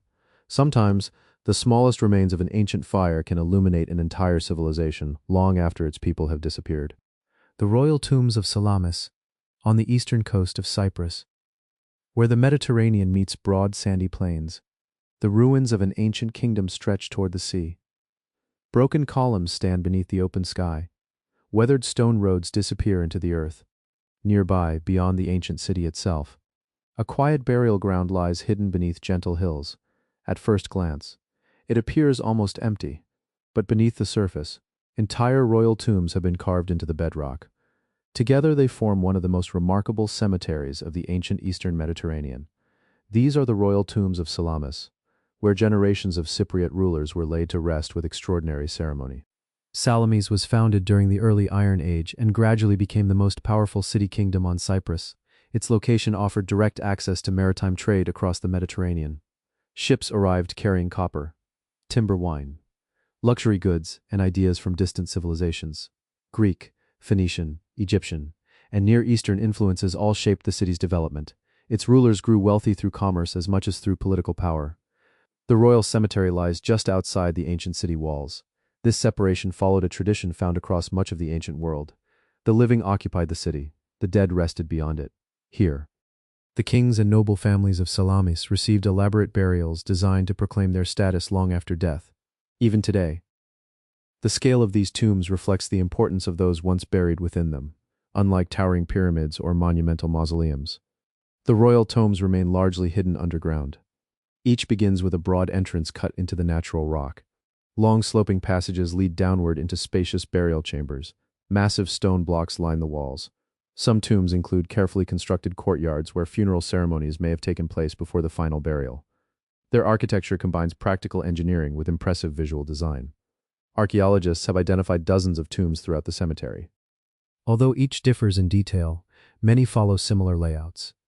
A deep entrance ramp descends toward a central chamber. Additional side rooms provided space for multiple burials over several generations. This suggests that royal families returned repeatedly to the same tombs, strengthening ancestral connections through carefully maintained burial places. Excavations have uncovered remarkable evidence of ancient funeral ceremonies. Horse skeletons were discovered beside several tombs. In some cases, entire chariots have been buried alongside the dead. These extraordinary finds reveal elaborate royal rituals inspired by traditions from both the Greek and Near Eastern worlds. The sacrifice of horses emphasized wealth, military prestige, and royal authority even after death. Many valuable objects accompanied the burials: gold jewelry, ivory carvings, bronze weapons, imported pottery, glass vessels, decorated furniture, and finely crafted ornaments have all emerged from the cemetery. Some luxury goods traveled hundreds of kilometers before reaching Cyprus. Their presence demonstrates the extensive international connections maintained by the rulers of Salamis. The cemetery also preserves valuable evidence of changing artistic traditions. Early tombs display strong influences from the Near East. Later burials increasingly reflect Greek architectural styles and decorative motifs. Stone carvings became more refined. Imported ceramics became more common. Together, these discoveries reveal how Cyprus served as a cultural bridge between several great civilizations. Its rulers embraced ideas arriving from every direction. Many of the tombs were unfortunately disturbed in antiquity. Grave robbers entered some chambers, centuries after the original burials.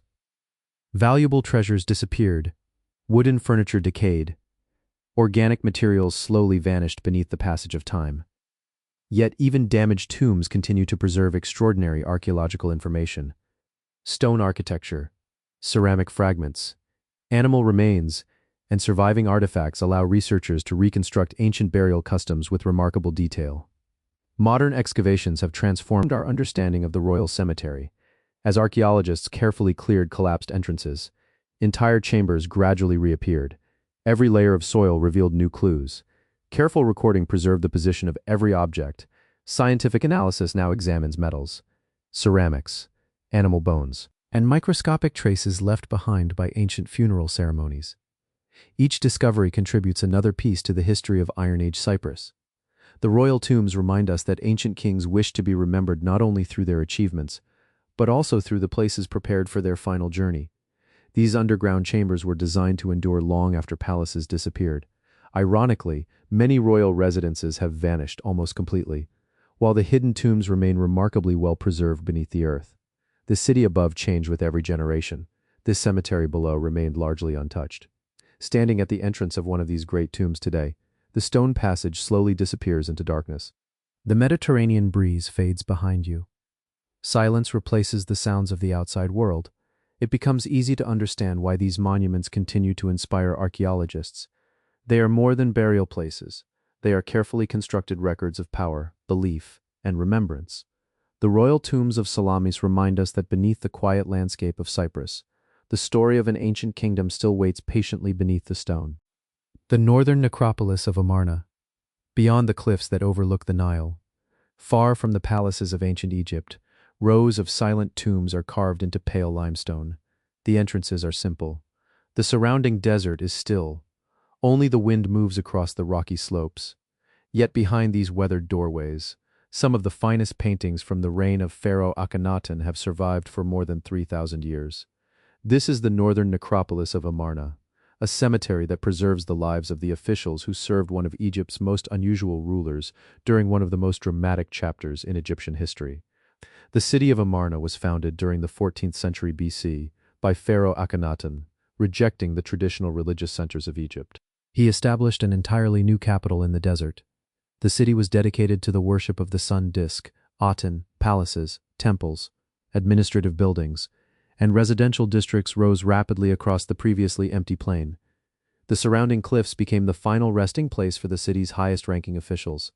Unlike the royal tomb hidden deep within the eastern cliffs, the northern necropolis was reserved for members of the royal court, senior administrators, military commanders, priests, royal architects, and trusted advisors all prepared elaborate tombs overlooking the new capital. These monuments celebrated both their own achievements and their loyalty to Akhenaten's revolutionary government. The tombs were carved directly into the limestone cliffs. Each begins with a broad entrance leading into spacious halls, supported by carefully cut columns. Some contain multiple chambers. Others include unfinished rooms where work suddenly stopped. Although centuries of erosion have damaged many interiors, their architectural layouts remain remarkably clear. Every chamber reflects careful planning before a single wall was carved. The walls preserve some of the most extraordinary reliefs from the Amarna period. Instead of depicting traditional Egyptian gods, many scenes focus on Aten. The sun disk stretches long rays toward the royal family. At the end of each ray, small human hands extend symbols of life. This artistic style became one of the defining features of Akhenaten's reign. It transformed centuries of established religious imagery. Several tombs belong to officials whose names are still known today. The tomb of Huya belonged to Queen Tia's steward. The tomb of Merira served one of Aten's high priests. The tomb of Amos records the responsibilities of a senior administrator. Each monument provides a detailed record of life inside the royal court. Together, they preserve voices rarely heard outside the walls of the palace. One of the most remarkable aspects of these tombs is their portrayal of daily life. Royal ceremonies, religious festivals, processions, offerings, banquets, diplomatic receptions, and scenes of craftsmen at work all appear across the carved walls. Unlike many earlier Egyptian tombs, these monuments document the rapidly changing world created by Akhenaten's religious reforms. Archaeologists have also found evidence that many tombs remained unfinished. Some walls display only rough outlines prepared by ancient artists. Others contain partially carved reliefs where sculptors stopped before completing their work. Painted decoration appears in one chamber but disappears in the next. These unfinished surfaces provide a rare opportunity to observe how Egyptian craftsmen created monumental tombs step by step. The abandonment of Amarna came surprisingly quickly after Akhenaten's death. The royal court gradually returned to the older religious centers. Traditional worship was restored. Government offices moved away. The city slowly emptied. The officials who had built magnificent tombs overlooking the capital suddenly found themselves connected to a place that no longer served as Egypt's center of power. Many burial plans were never completed. Centuries passed. Wind carried sand into the entrances. Rockfalls sealed some chambers. Later travelers occasionally entered the tombs. Some reliefs suffered deliberate damage. Others faded beneath centuries of dust, yet because the site remained isolated. Many remarkable carvings survived remarkably well. The desert itself became their greatest protector. Modern excavations and conservation continue throughout the northern necropolis, as archaeologists carefully clean decorated walls. Tiny painted details emerge once again. Digital photography records inscriptions almost invisible to the naked eye. Three-dimensional scanning preserves fragile reliefs before natural erosion can erase them. Every season reveals new information about the people who lived during Egypt's brief Amarna experiment. Standing before the northern necropolis today, the cliffs remain as quiet as they were thousands of years ago. The city below has almost disappeared. Its houses collapsed long ago. Its temples became ruins.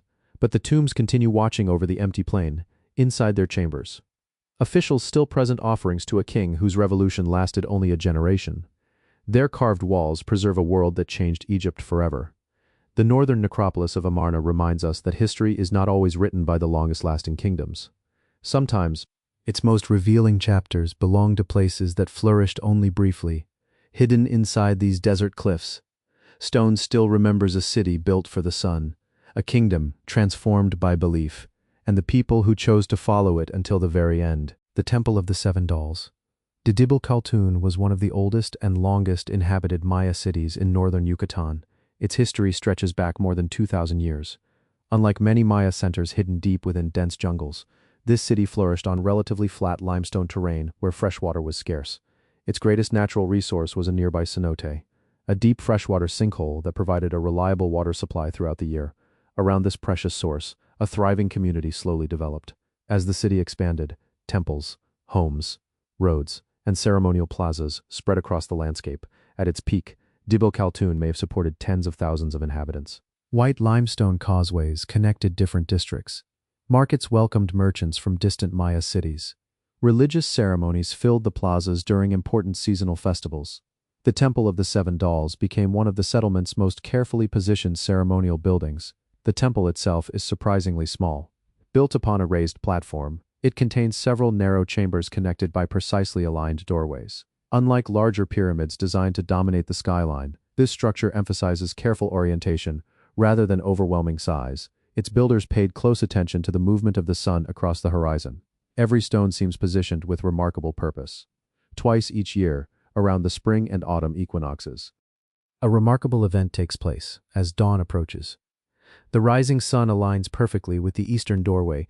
Light passes directly through the temple, emerging from the western entrance in a brilliant shaft of golden sunlight. For a brief moment, the entire structure appears filled with light. This alignment almost certainly carried ceremonial significance for the ancient Maya. The temple received its modern name after archaeologists made an unexpected discovery during excavations. Hidden inside the building, they uncovered 7 small clay figurines. Each possessed unusual features. Some displayed exaggerated facial expressions, others had distorted body proportions. None resembled realistic portraits. The purpose of these mysterious figures remains uncertain. Yet together they inspired the modern name, the Temple of the Seven Dolls. The figurines may have played an important role during dedication ceremonies. Many ancient Maya buildings received ritual offerings before construction was completed. Objects placed beneath floors or within walls symbolically protected sacred spaces. The 7 figurines discovered inside the temple may represent such an offering. Whether they depict deities, ancestors, or symbolic guardians continues to be debated by archaeologists. Excavations around the temple have revealed several construction phases. As archaeologists dug deeper, earlier walls gradually appeared beneath the visible structure, layer by layer. It became clear that later builders expanded and modified an older ceremonial building rather than beginning entirely from scratch. This pattern appears throughout many Maya cities. Sacred places were rarely abandoned. Instead, they were renewed by successive generations. Dzibil Khaltun itself has yielded thousands of archaeological discoveries: pottery fragments, stone tools, shell ornaments, jade jewelry, ceramic incense burners, and carved monuments have all emerged from beneath the soil. These artifacts reveal extensive trade networks stretching across the Maya world. The city maintained connections with distant settlements for centuries. Modern archaeological research has greatly improved our understanding of the Temple of the Seven Dolls. Precise surveys confirm the accuracy of its solar alignment. Laser mapping documents even the smallest architectural details. Careful excavation records every construction layer. Researchers continue investigating how astronomy influenced Maya religion, agriculture, and urban planning. The temple demonstrates that scientific observation formed an essential part of ceremonial life. Although the temple appears isolated today, it once stood within a bustling ceremonial landscape. Pilgrims gathered in nearby plazas. Priests observed the changing seasons. Offerings were placed before sacred shrines. The rising sun marked important moments in the agricultural calendar. For the Maya, the movement of the heavens helped organize both practical life and religious belief. The temple transformed the sunrise into a visible act of ceremony. Standing before the Temple of the Seven Dolls today, the surrounding forest is peaceful once again. Only birds greet the morning light. Yet every equinox, the ancient alignment still works exactly as its builders intended. The first rays of dawn continue to pass through the stone chambers, just as they did more than 1,000 years ago. The Temple of the Seven Dolls reminds us that some of humanity's greatest achievements were not built simply to impress the eye, but to connect the earth, the sky, and the passage of time itself. The fortress of Qasr Mushata. Qasr Mushata was constructed during the Umayyad period in the 8th century AD. The Umayyads ruled an empire stretching from the Iberian Peninsula to Central Asia. Their caliphs sponsored ambitious building projects across the Middle East. Among these were a series of impressive desert residences, often called desert castles. Although isolated today, these complexes once stood beside important travel routes linking cities, military outposts, and agricultural estates. Unlike a traditional military fortress, Qasr Mushata appears to have served several purposes. Its enormous enclosure protected a royal residence, reception halls welcomed important visitors, private living quarters occupied the center of the complex. Service buildings, storage rooms, workshops, and gardens likely surrounded the palace itself. The high walls projected both security and royal authority across the surrounding desert. Approaching the site, visitors first encountered an immense square enclosure measuring nearly 150 meters on each side. Powerful stone walls enclosed the entire complex. Semicircular towers projected outward at regular intervals. Their rhythm created an imposing defensive appearance, yet many scholars believe these towers also served an architectural purpose, enhancing the palace's monumental design as much as its protection. At the center stood the royal residence, although much of the superstructure has disappeared. Its foundations reveal an elegant architectural plan. Large courtyards opened into ceremonial halls. Private apartments occupied quieter sections. Water systems once supplied fountains and gardens. The arrangement balanced public display with private living spaces, reflecting the sophisticated planning of Umayyad architecture. The most famous feature of Qasr Mushata is its extraordinary stone facade. Carved limestone blocks display intricate geometric patterns, flowing vines, rosettes, grape clusters, and finely sculpted animals. Every section differs slightly from the next. The remarkable craftsmanship demonstrates the skill of the palace's artisans. These carvings represent one of the greatest surviving masterpieces of early Islamic decorative art. Curiously, the decoration changes along the facade. On one side, animals appear among the carved vegetation: lions, birds, fantastic creatures.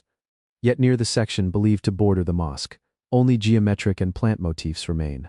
Many scholars believe this deliberate change reflected religious considerations, avoiding animal imagery near sacred spaces. It offers a fascinating glimpse into the artistic choices of the Umayyad builders. One of the greatest mysteries surrounding Qasr Mushata is that it appears never to have been completed. As archaeologists studied the stonework, they noticed unfinished carvings. Some walls remained incomplete. Construction marks survived where craftsmen had stopped their work. Before the palace reached its final form, building activity suddenly ended. Exactly why remains uncertain. Several explanations have been proposed. Political upheaval may have interrupted construction. The Abbasid revolution brought an end to Umayyad rule during the mid-8th century. Royal priorities changed rapidly. Projects associated with the previous dynasty may simply have been abandoned. Other researchers suggest logistical difficulties, economic pressures, or changing political needs halted work before completion. The unfinished palace preserves this moment frozen in time. Modern archaeological excavations have revealed important details about daily life within the complex: fragments of pottery, glass vessels, decorative plaster, metal objects, and building materials have emerged from the site. Careful excavation has also identified drainage channels, water systems, and the foundations of numerous interior buildings. Every discovery helps reconstruct how this remarkable residence once functioned. One extraordinary chapter in the site's history occurred during the early 20th century. With international agreement, a large portion of the magnificent carved facade was carefully removed. It was transported to Berlin, where it remains preserved in the Museum of Islamic Art. The remaining sections at Kasr Mushata continue to demonstrate the original scale of the decoration, while together both halves preserve one of early Islamic architecture's greatest artistic achievements. Standing within the vast enclosure today, the silence is almost overwhelming. Only wind moves between the surviving walls. The palace was never completed. Its rulers never fully occupied its magnificent halls, yet that unfinished state has become part of its story. Stone still preserves the marks left by craftsmen who expected to return the following day, but never did. The fortress of Kasr Mushata reminds us that history is filled with projects interrupted by events beyond human control. Empires rise, dynasties fall, plans change, but abandoned monuments often preserve the clearest evidence of the people who built them. Within these unfinished walls, every carved stone, every empty courtyard, and every abandoned foundation continues to tell the story of an empire whose ambitions stretched across the desert, yet whose greatest palace remained forever incomplete. The combat tower of Twaipid, high in the remote mountains of the North Caucasus, where narrow valleys wind between towering cliffs. Ancient stone towers rise above the landscape. Mist drifts across alpine meadows. Cold rivers cut through deep gorges. The silence is broken only by the wind echoing between the peaks. Scattered across this rugged terrain, entire medieval villages once stood protected by remarkable defensive structures. Among the most impressive is the combat tower of Twaipid, a monument built not only to watch over the valley, but to defend an entire community in one of the most challenging landscapes on Earth. Twaipid lies in the upper Argun Gorge of present-day Chechnya. The name is often translated as the City of the Dead. The settlement occupies a strategic position surrounded by steep mountains and narrow passes. For centuries, these valleys connected communities across the Caucasus while also exposing them to raids from rival clans and invading armies. Survival depended upon careful planning, strong fortifications, and constant vigilance. The settlement is best known for its vast necropolis. Hundreds of stone crypts cover the surrounding hillside. Families buried their dead inside carefully constructed mausoleums built from local stone. Yet, alongside these peaceful monuments stands a very different structure, the combat tower. Its purpose was not remembrance, but protection. While the crypts preserved generations of ancestors, the tower guarded the living. The combat tower dominates the surrounding landscape. Built from tightly fitted blocks of mountain stone, its walls taper slightly as they rise. This narrowing design increased stability while making the structure more difficult to attack. Only a few narrow openings interrupt the thick masonry. These small windows admitted light while also serving as defensive firing positions. Strength rather than decoration shaped every aspect of its design. Unlike residential towers found elsewhere in the Caucasus, combat towers were constructed specifically for defense. Their entrances often stood several meters above ground level. Wooden ladders or removable stairways allowed access in times of danger. The entrance could be sealed simply by removing the ladder. Attackers faced smooth stone walls with almost no opportunity to climb. The tower itself became an almost impregnable refuge. Inside the tower contained several wooden floors connected by ladders. Each level served a different purpose. Supplies could be stored on the lower floors. Families gathered higher above the ground. The upper levels provided commanding views across the valley. From these positions, lookouts could detect approaching travelers or hostile groups long before they reached the settlement. Every floor contributed to the tower's defensive role. The builders demonstrated remarkable engineering skill. Without modern machinery, they carefully selected local stone and fitted each block with extraordinary precision. The walls have withstood centuries of harsh mountain winters, heavy snowfall, earthquakes, and powerful winds. Their survival speaks not only to the quality of the construction, but also to generations of craftsmen who understood their demanding environment. Archaeologists studying Soipidi have uncovered evidence of continuous occupation across several centuries: fragments of pottery, iron tools, weapon components, domestic objects, and architectural remains reveal a community that balanced agriculture, animal husbandry, trade, and military preparedness. Life in these mountains required cooperation. Every household contributed to the security of the settlement. The surrounding necropolis provides another remarkable window into the community's beliefs. Stone burial vaults housed multiple generations of the same families, human remains, textiles, wooden objects, and personal belongings have survived in the cool mountain climate. Together with the combat tower, the cemetery presents two closely connected aspects of medieval life. One protected the living, the other honored the dead. Modern archaeological research continues to document both the tower and the surrounding settlement. Laser scanning records every stone in remarkable detail. Architectural surveys reveal how builders distributed weight throughout the structure. Conservation teams carefully stabilize damaged masonry while preserving original construction techniques. Each investigation improves our understanding of medieval mountain societies that have often remained overlooked in broader histories. Standing beside the combat tower today, the surrounding peaks seem almost unchanged. The same narrow valleys stretch toward the horizon. Clouds drift across the mountain ridges. The tower still commands the landscape exactly as it did centuries ago. Although no guards remain on its upper floors, its commanding position continues to demonstrate why this location was chosen so carefully. Stone still watches over the valley. The combat tower of Soipede reminds us that architecture is often shaped by necessity as much as by beauty. In these isolated mountains, every stone carried responsibility. Every wall protected families. Every lookout preserved precious moments of warning, long after the battles have faded from memory. The tower continues standing beside the ancient necropolis, quietly overlooking a landscape where survival depended upon courage, community, and extraordinary craftsmanship. The temple ruins of Saridul. The Saridul temple stands in the Sundargarh district of Odisha. Today it appears remote, surrounded by forests and scattered villages. But centuries ago, this region formed part of an important cultural network linking central India with the eastern coast. Merchants, pilgrims, and local rulers traveled through these forests, carrying goods, religious traditions, and architectural ideas across the region. Archaeologists generally date the temple to around the 8th or 9th century AD. It belongs to the early phase of Odisha's distinctive temple architecture. During this period, local builders developed construction techniques that would later produce some of India's most celebrated temples. Although smaller than famous monuments at Bhubaneswar or Konark, Saridul preserves many of the same architectural principles in an earlier form. The temple is built almost entirely from carefully dressed sandstone blocks. Its towering sanctuary, known as the Dole, rises in graceful vertical curves.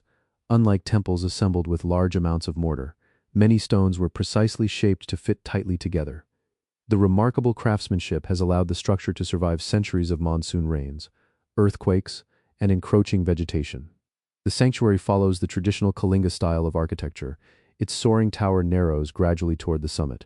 Vertical projections divide the exterior into carefully balanced sections. Decorative moldings wrap around the lower walls. Every surface reflects careful geometric planning, even without extensive ornamentation. The proportions create an impression of elegance and strength. Although much of the surrounding temple complex has disappeared, the main shrine remains standing. Archaeologists believe additional structures once surrounded the sanctuary: assembly halls, boundary walls, smaller shrines, and ceremonial spaces may have formed part of the original complex. Over time, many of these buildings collapsed or were dismantled, leaving only scattered foundations beneath the soil. Excavations around the site have uncovered fragments of carved sculptures, architectural blocks, decorative moldings, and broken stone images. These discoveries suggest that the temple was once richly ornamented. Some carvings depict floral designs. Others portray divine figures or mythical creatures common in medieval Odisha. Even isolated fragments reveal the remarkable artistic skill of the original craftsman. The identity of the temple's original deity remains uncertain. Many scholars believe it may have been dedicated to Lord Shiva, based upon surviving architectural features and regional traditions. Others suggest that different forms of Hindu worship may have taken place here during various periods. As archaeologists continue studying the site, new discoveries may eventually clarify its original religious purpose. For now, the temple preserves some of its ancient mysteries. As archaeologists carefully explored the surrounding ground, evidence of a much larger settlement gradually emerged. Layer by layer, Pottery fragments appeared beneath the forest floor. Stone foundations outlined forgotten buildings. Ancient pathways became visible once more. These discoveries indicate that Saridul was not an isolated shrine, but part of a thriving community that has largely disappeared from the landscape. The temple's survival owes much to its remote location. Unlike monuments situated within expanding cities, Saridul remained hidden beneath dense forest for generations, while vegetation slowly covered fallen structures. It also protected the site from extensive human alteration. Ironically, its isolation became one of its greatest forms of preservation. Today, conservation. Teams continue working to stabilize the monument. Trees growing too close to the walls are carefully managed. Loose stones are documented before any restoration begins. Modern surveys create detailed three-dimensional records of the architecture. Every effort seeks to preserve the temple without disturbing its historical authenticity. The goal is not to rebuild the past, but to protect what has survived. Standing before Saridul today, the forest feels timeless. Sunlight filters through tall trees onto ancient sandstone. The air is filled with birdsong instead of temple bells, yet the sanctuary continues standing exactly where medieval builders placed it more than 1,000 years ago. Its tower still reaches above the forest canopy, quietly marking a place that generations once considered sacred. The temple ruins of Saridul remind us that history often survives in unexpected places, far from crowded cities, hidden beneath forests. Forgotten monuments continue preserving the achievements of earlier civilizations. Every carved stone, every weathered sculpture, and every surviving wall speaks of artisans whose work has outlived kingdoms themselves, even in silence. Saridul continues telling the story of medieval Odisha, one carefully placed stone at a time. The harbor ruins of Morabandar. Elephanta Island has long been celebrated for its magnificent rock-cut caves, carved between the 5th and 8th centuries AD. The caves contain some of the finest sculptures in Indian art. For centuries, visitors approached these sacred monuments by sea, yet the island required more than temples alone. Ships needed safe landing places. Supplies had to be unloaded. Travelers required routes leading inland. Morabandar appears to have fulfilled many of these practical needs. The harbor ruins lie close to the island's shoreline, separated from the famous cave complex by wooded hills, although much less well known. The archaeological remains provide valuable evidence of the island's wider infrastructure, rather than focusing solely on religious activity. Morabandar reveals the everyday systems that supported life on the island. Without functioning harbors, even the greatest monuments could not have flourished. As archaeologists surveyed the site, stone foundations gradually emerged beneath layers of soil. Layer by layer, walls began outlining ancient buildings. Retaining structures appeared near the waterfront. Fragments of stone platforms suggested areas where goods may once have been loaded or unloaded. Each discovery helped reconstruct a landscape shaped by centuries of maritime activity. The harbor occupied a naturally favorable position. Sheltered waters provided protection from strong waves during much of the year. Vessels traveling along the Konkan coast could approach the island with relative safety. Although the exact appearance of the ancient shoreline has changed over time, researchers believe Morabandar once served as an important landing point connecting sea routes with the island's interior. Excavations have uncovered numerous artifacts associated with everyday life. Pottery fragments, roof tiles, stone architectural elements, iron objects, ceramic vessels, and domestic materials all point towards sustained occupation. Rather than representing a temporary anchorage, the evidence suggests an organized settlement supporting maritime traffic over an extended period. Life here revolved around both the sea and the sacred landscape beyond.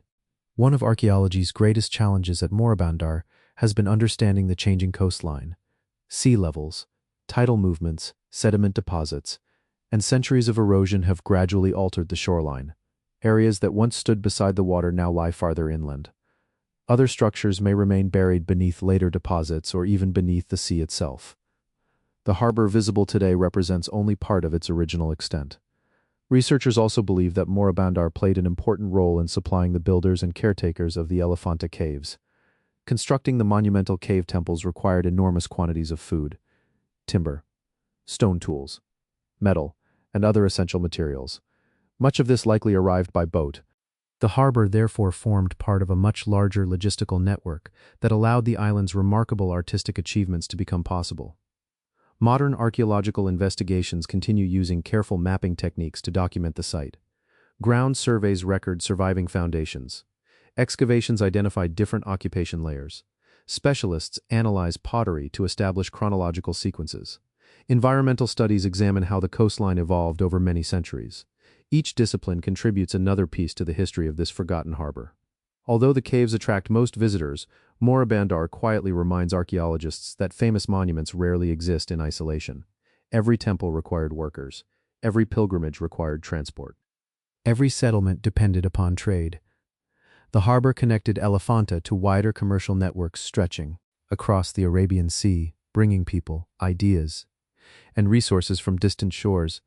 Standing among the ruins today, it is easy to hear only the sound of waves breaking against the shore. Fishing boats pass quietly in the distance. The bustling harbor has long disappeared. Warehouses have vanished. Wooden piers have rotted away. The merchants and sailors are gone, yet beneath the soil, stone still preserves the outline of a community that once welcomed travelers from across the western coast of India. The harbor ruins of Moorabandar remind us that history is built not only by kings and monuments, but also by ports, roads, and places of arrival. Long before visitors climbed the steps to the magnificent Elephanta caves, they first came ashore here. Every surviving foundation, every weathered wall, and every buried pathway preserves the memory of a harbor that quietly sustained one of India's greatest archaeological treasures for centuries. The rock sanctuary of Fasolar. The monument stands near the modern village of Fasolar in Konya province. This region once formed part of the powerful Hittite kingdom, one of the great civilizations of the Late Bronze Age. Between the 17th and 12th centuries BC, the Hittites controlled much of Anatolia and northern Syria. They constructed fortified cities, royal palaces, temples, and monumental stone sculptures that celebrated both their rulers and their gods. Fasolar belongs to this remarkable artistic tradition. Unlike many Hittite monuments found within ancient cities, the Fasolar monument stands alone in the landscape. Its isolation has long puzzled archaeologists. There is little evidence that a large settlement surrounded it. Instead, researchers believe the monument may once have been intended for another location, or perhaps marked an important ceremonial place that has yet to be fully identified.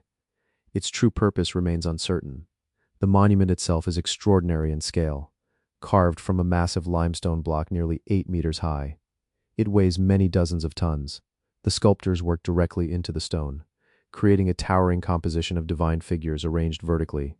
Even unfinished areas reveal the immense effort required to shape such an enormous block using Bronze Age tools.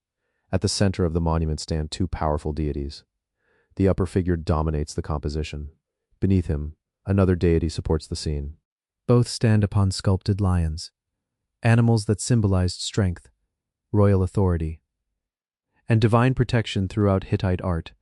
Together, the figures create an image of cosmic order, where gods rule above both nature and humanity.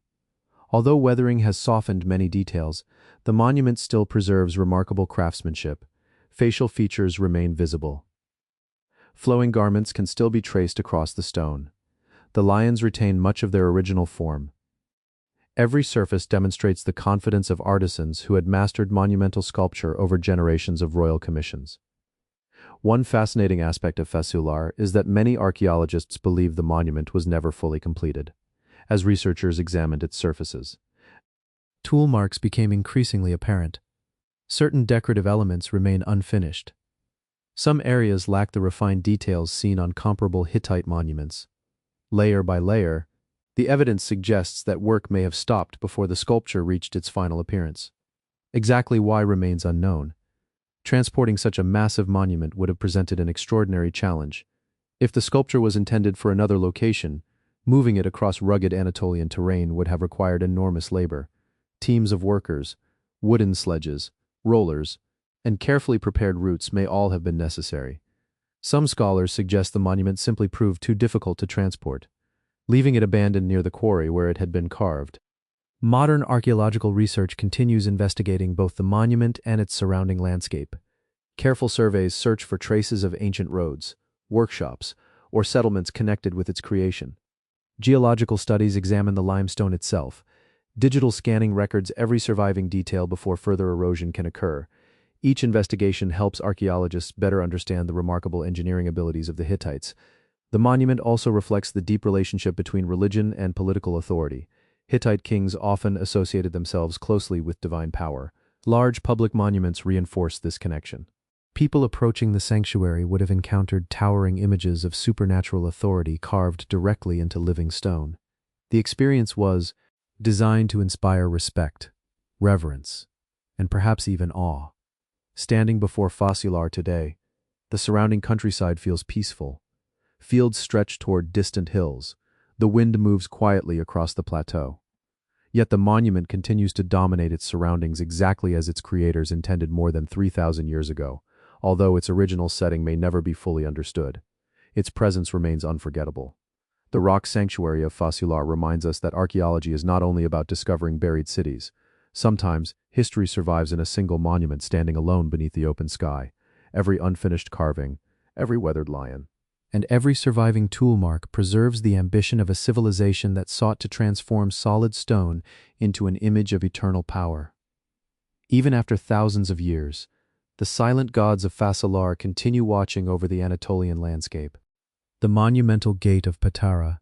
Patara was one of the greatest cities of ancient Lycia, located along a protected natural harbor. It occupied one of the most valuable positions on the Mediterranean coast. Ships arrived from Greece, Egypt, Cyprus, Syria, and countless ports across the Roman Empire. Merchants unloaded wine, olive oil, marble, glass, spices, and textiles. Pilgrims passed through its streets on religious journeys. Government officials traveled here to conduct imperial business. Patara was not simply another coastal town. It served as the political and commercial heart of an entire region. As the city expanded under Roman rule, its leaders sought to create an entrance worthy of its growing importance. Around the early 2nd century AD, a monumental gateway was constructed at one of the city's principal approaches, rather than serving as a defensive fortification. It functioned as a ceremonial entrance. Every traveler entering Patara passed beneath its towering arches before reaching the city's bustling streets. The gate announced that visitors had entered one of the Mediterranean's most prosperous urban centers. The structure was commissioned during the governorship of Medius Modestus, one of Rome's provincial administrators in Lycia. An inscription carved directly onto the monument records his involvement, unlike many ancient buildings whose origins remain uncertain. The monumental gate preserves a rare historical signature connecting the architecture with a specific official. For archaeologists, such inscriptions provide invaluable evidence, transforming weathered stone into a document that still speaks across nearly 2,000 years. The gateway itself reflects the remarkable engineering of Roman builders.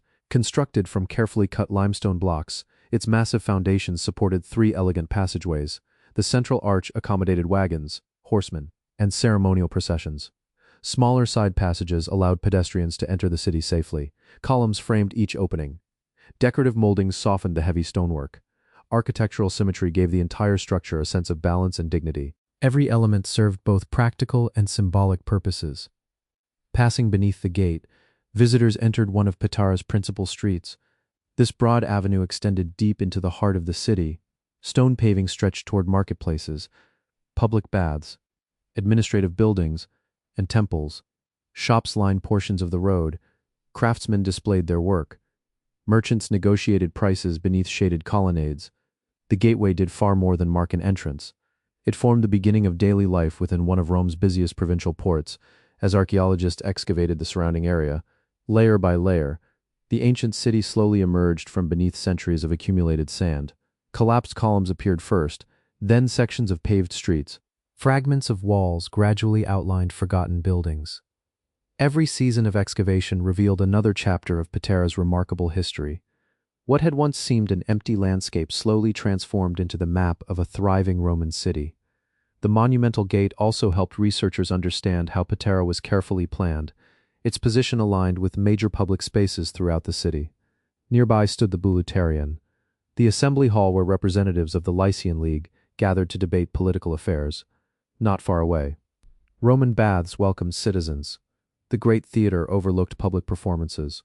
Warehouses near the harbor stored imported goods, each building connected through an organized street network anchored by the gateway itself. Patara's importance extended far beyond commerce. The city played a central role within the Lycian League, a federation often regarded as one of history's earliest examples of representative government. Member cities sent delegates to meet at Patara, making important political decisions that affected the entire region. The gateway therefore welcomed not only merchants and travelers, but ambassadors, officials, and political leaders whose decisions shaped life across ancient Lycia. Centuries of earthquakes, flooding, changing coastlines, and drifting sand gradually buried much of the city. The once busy harbor slowly silted up. Trade routes shifted elsewhere. Public buildings collapsed. Vegetation spread across abandoned streets. Eventually, Patara disappeared almost entirely beneath the landscape. Only scattered stones hinted that one of antiquity's greatest ports still rested below the surface. Modern archaeological excavations have transformed our understanding of the site. Careful surveys documented every surviving block. Stone fragments were numbered, measured, and compared with historical records, where possible. The monumental gate has been carefully reassembled using its original architectural elements. This painstaking process, known as anastylosis, allows visitors to experience the monument while preserving its historical authenticity. Every restored stone remains grounded in archaeological evidence rather than imagination. Today, the gateway stands once again above the ancient road, beyond its arches. The ruins of Patara stretch toward distant dunes and the sparkling Mediterranean. The harbor that once welcomed hundreds of ships has changed dramatically. The voices of merchants have faded. The processions have ended. Yet every visitor still enters the city exactly as travelers did nearly 2,000 years ago, by passing beneath the same magnificent stone arches. The monumental gate of Patara reminds us that great cities are remembered not only for their temples or palaces, but also for the places where journeys began. Every merchant, every sailor, every ambassador, and every pilgrim first crossed this threshold before discovering the remarkable world that lay beyond. Even after centuries beneath the sand, the gateway continues to stand as the proud entrance to one of the Mediterranean's greatest archaeological treasures, quietly welcoming a new generation of explorers into the history of ancient Lycia.